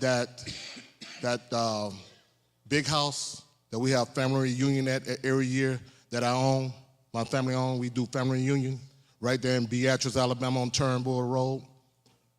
That's in this district. The land that my ancestors were slaves on in this district. So I say to you, after serving my time in the Marine Corps and returning back home in 2017, now, my 30 years in the Marine Corps, I often came home. So it's not like I was 30 years away and came home. I came home throughout my 30 years, whether on leave or weekends, holidays, etc. So again, and then as I look over here and I see some of my family members out there from different counties, my blood runs deep in this district. So with that said, you know, again, I'm not going to play around the mulberry bush with this. You know, I live in the district, and on March 5th, I'm going to vote for myself.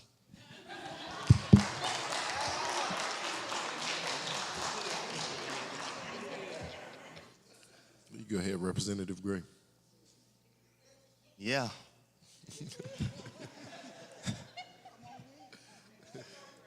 But yes, over the last 6 years, I've represented Russell County and Lee County. We understand that Lee County is the second fastest growing county in Alabama, right? We understand that Opelika is the fourth fastest growing city. And so my connection with Lee and Russell County, I've been able to connect with people like the mayor. I've been able to bring the bacon home to Russell County, have football camps and all those things. So I have an intimate relationship with rural Alabama and Russell County. Not only that, being in the legislature, I'm always committed to the cities that I actually work and play. So I've had an apartment here for 2 years in Montgomery, right? And on top of that, being that my current district encompasses the second congressional district, I have the ability to move in the district. And that's what I plan to do before March 5th. And so I too will be able to vote for myself on March 5th because I'm willing to make the investment. I'm willing to move despite knowing the outcome because I believe in having some skin in the game. And everybody don't have skin in the game. We can talk about bringing resources. Well, what do those areas look like? Do we see resources coming into those areas? Are they developed? Are there resources there? For me, it's really about, do you have skin in the game? I couldn't vote for myself at once, but now I can, and I invested that money. And so for me, the investment is a statement that I'm here to stay and I plan to win. Thank you. I am Phyllis Harvey Hall. I am a resident of Montgomery. I was born in Conecuh County, lived my life there until I went to the Alabama State University, from which I graduated. Married here, gone to AUM in Montgomery, leadership degree from AUM, master's out of Troy. So let me just put a few things to rest. I am one of the few people who are not currently in an elected office here. And when we speak of experience, everybody here at one point was not elected. And there is such a thing as on-the-job training. But I need you to recognize that as a woman, as a leader, as someone trained in management, I am more than capable of going to D.C. to represent this district. I have lobbied down at the State House with moms for gun control. I've lobbied with a rise for removing the tax off of groceries. I have also lobbied with Planned Parenthood for women's right to own and be control of our own bodies. So let's not make this about you being like a certain man on the other side who I alone can make everything right. Yes, there is a degree of home turf and a degree of people wanting representation, because the problems are generally solved for those who are closest to it. And you want someone who knows your area to be there. And I would like to say, on the flip side of this, there are congressional districts 1, 2, 3, and 5 right now that have no person running. Madison County with Dale Strong could have used someone up in that area in Madison County running against him. The Republicans have a 7-seat strategy. What do we have? A mindset of scarcity. Everyone dove in one district out of an opportunistic moment. So why don't we get wise and learn how to fight a 7-county race? And I am Phyllis Harvey Hall. Vote March the 5th.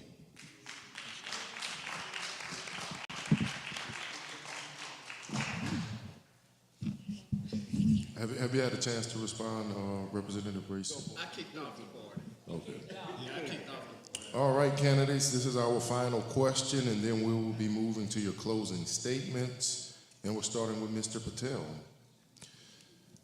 The Pike County Board of Education was one of 19 recipients selected for the first ever federal Perkins Innovation and Modernization Grant Program, totaling over $800,000.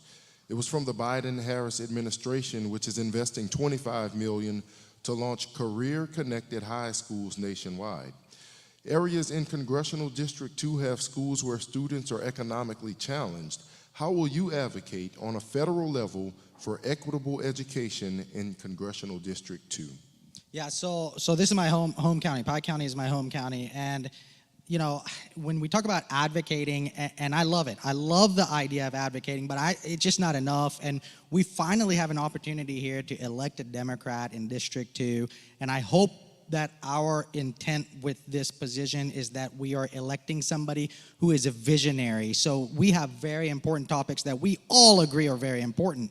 But how do you hear about those things? Like when you talk about education reform and we say, well, who started that? Somebody started that. A visionary started that. I'm a visionary. So when you look at me, I'm 39 years old.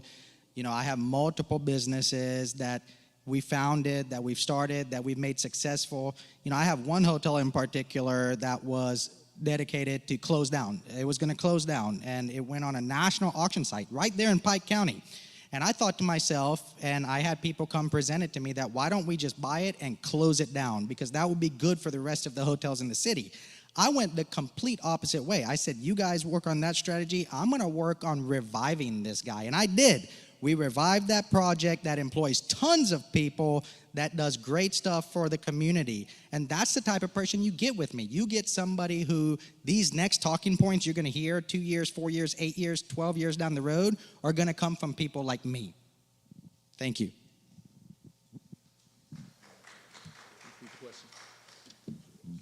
Yes, Mr. Figures. Areas in Congressional District 2 have schools where students are economically challenged. How will you advocate on a federal level for equitable education in District 2? So it starts with how we go about seeking out the educational funding that we bring here back to the state of Alabama. The education system here in the state of Alabama, as everyone knows, the public education system here in the state of Alabama is something that we actually really need to do better at funding, and really need to do better at making sure that we can put it in a position where we can recruit and retain the best possible teachers that we can possibly do so, putting it in a place where we can modernize our education infrastructure. Too many of our students across the rural parts of this district particularly still go to schools in buildings that were actually the same buildings where their grandparents and great-grandparents went to school. And how can we expect to be able to recruit and retain our teachers if we can't pay them more, if we're asking them to go teach in outdated environments?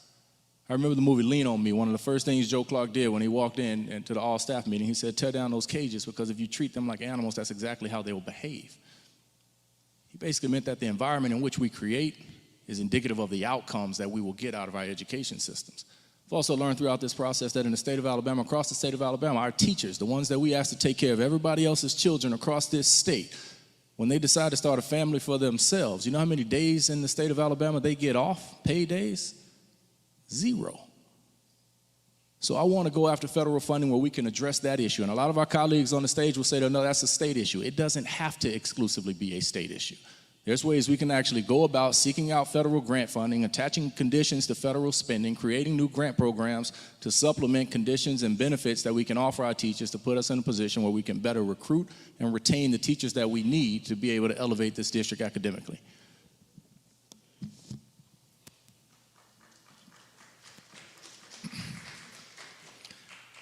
I think the having to specialize or bring in some special system into Troy, as an example, writing a grant and saying that we can take this grant and make the students in this particular location academically better.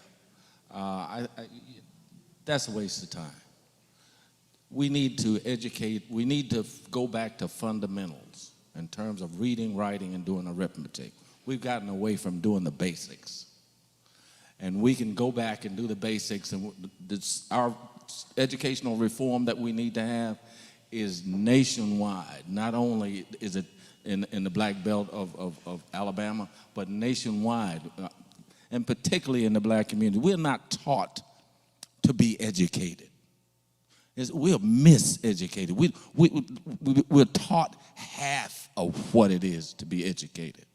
With some things, fundamental things, we're not taught about language and how the expression and the vernacular of various types of ways in which you express the English language. We're not taught those kinds of things. We read at an eighth grade level, and the tests are written at a 10th grade level. We can never complete the exams because we can never score well because we don't complete the exam. We don't read fast enough to close the exams.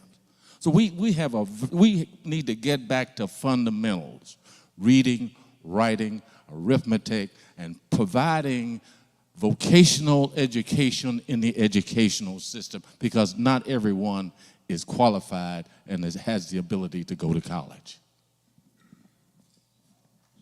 Repeat the question again.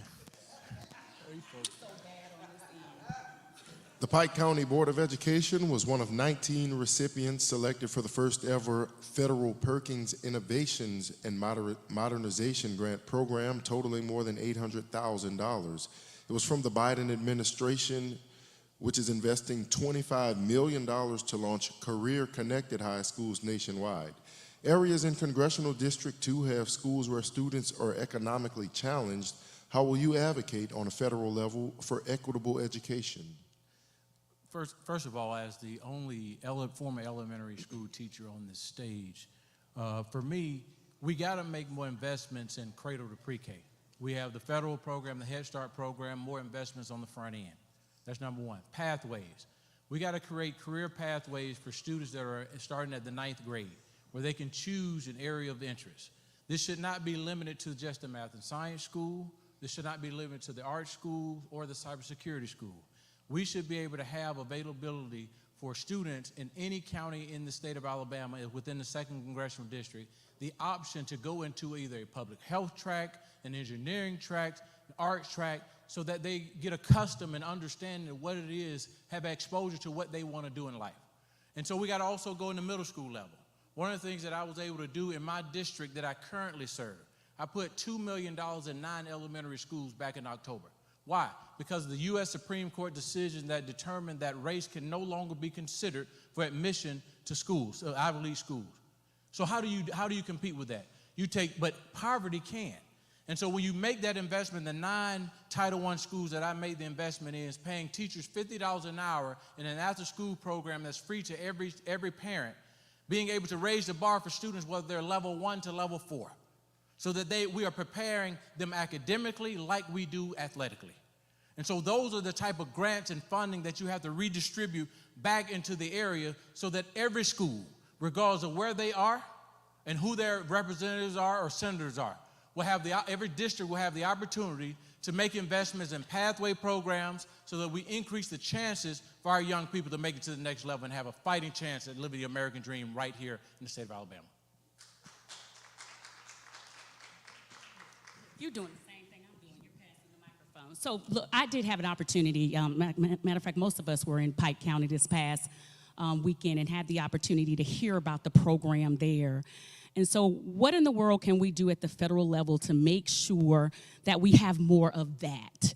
This past week in the Senate, we also had our Senate pre-session events. And one of the things that we're getting ready to create on the state level is a pilot program right outside of the district in Demopolis and Bobby Singleton's district, where we're creating that opportunity for students to partner with the community college in the healthcare field, preparing them to go into the healthcare field because it's so hard to recruit people to the state of Alabama. And then how are you going to recruit doctors and nurses here when we continue to have hospitals closing? So a pipeline directly from the K through 12 to the two-year college system going directly into the healthcare center. We need more of that on the federal level, making sure that we provide those dollars to have more of those pilot programs for the jobs that are coming for the 21st century. Healthcare, the STEMs. Right now, the STEM is where it is. You know, you don't even have to go to college anymore to be able to work in the technology field. So we got to bring that money down from the federal level to make sure we have more of those pilot programs. But sometimes I just can't help myself. I just have to say that teacher pay is something that I've been fighting for, and all the legislators have been fighting for a long time. It is a state issue. It is not a federal issue. We have fought the good fight to make sure that every chance we have the opportunity to raise the pay for the teachers in the state of Alabama, the Democrats have raised it. It has been the Republicans in the legislature that have increased the amount of insurance. They have taken away the drop program. That is not a federal issue. That is a state issue. But on the federal level, I will continue to fight as I have fought on the state level for education in the state of Alabama. Go ahead, Mr. Everhart. The key word was advocate, and I've been mentioning advocacy all along. And that's what our representatives have to do, is advocate. And I think my colleagues have gave some great remarks in regards to what they would do. I will continue to advocate for the constituents of the 2nd Congressional District, but more so, I want the return on investment is putting back in these schools. You know, there's several schools that are benefiting from the grant and such. You know, right there in Monroe, J.F. Shields. But what I want to look at doing is mentioning about the pipeline from school to college. Everybody's not going to go to college. So I want to look at vocational agriculture. Right there in high school, some of us remember home economics. Some remember carpentry, brick masonry, plumbing, etc. But where these young men and women, when we talk about change, this whole dynamic, it's a process. The whole dynamic is when these young men and women get out of high school, if they do not want to go to college, they can go to a trade school, but more so, some of them will be prepared to start their own small business. And that's why I want to see funds go to. That's what I want to advocate for in regards to giving back to these the schools in our district. That's what I look to do when I become your congressman. Thank you.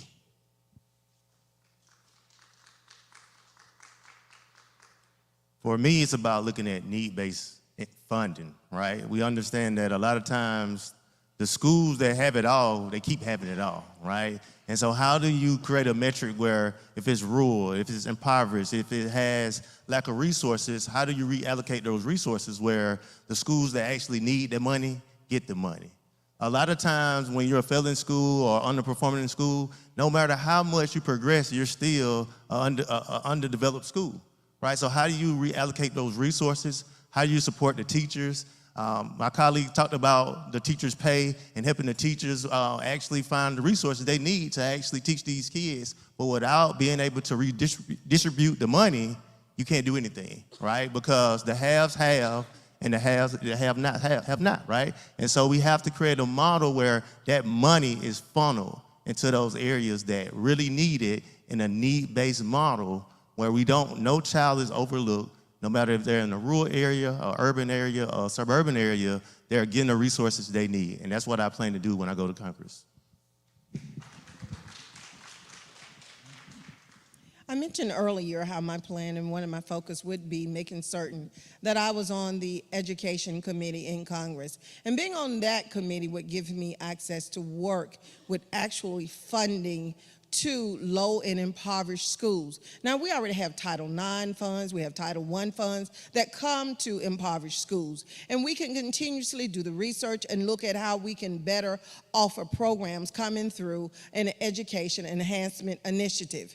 So that would be what I would do, just so as we looked at what happened in Pike County, and as we had stated here just a moment ago, $2 million went into, I think, the Huntsville area school. And I would like to say that just as that money was given to that school, well, what happened to the other counties like Barber County, which is in District 2, where you have failing school system, Macon County, where most of the students there are less than 10% math proficiency. So here is where we come to that conundrum, where we say home matters, where you live matters. $2 million didn't come to Montgomery Public Schools appropriated for that program. You heard, as I heard, in the fact that it went to the area in Huntsville, Madison County area.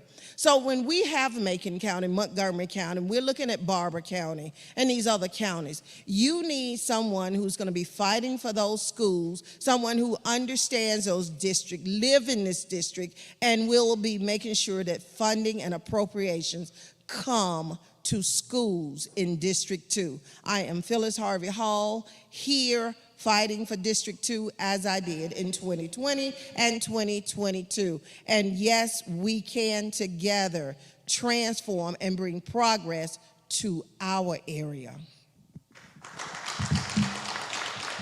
Representative Bracy.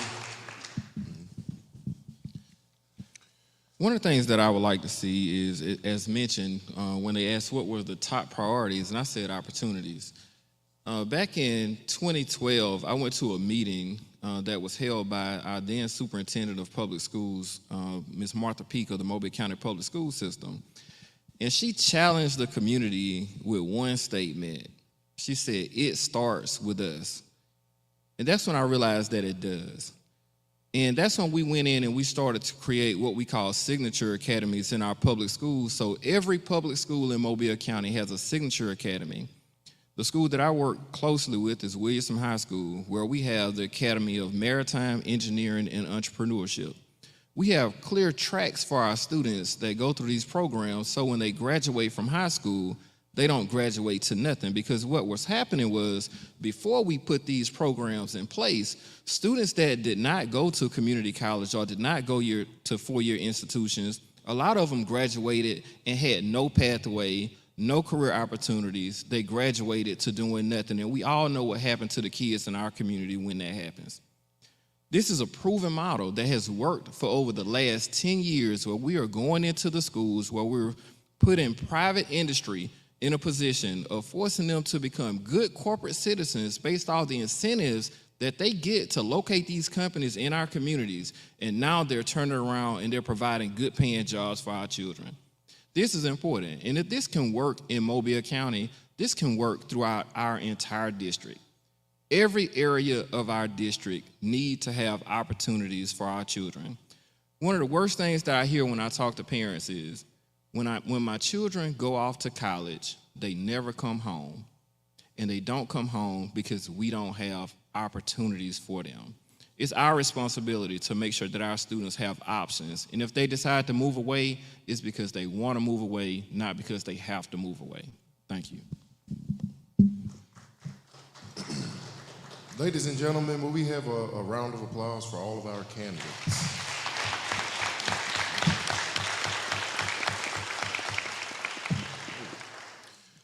We hope something that was said tonight will help you make an informed decision on March the 5th. We will now hear from Ms. Kenesha Brown of Rolling to the Polls for closing remarks.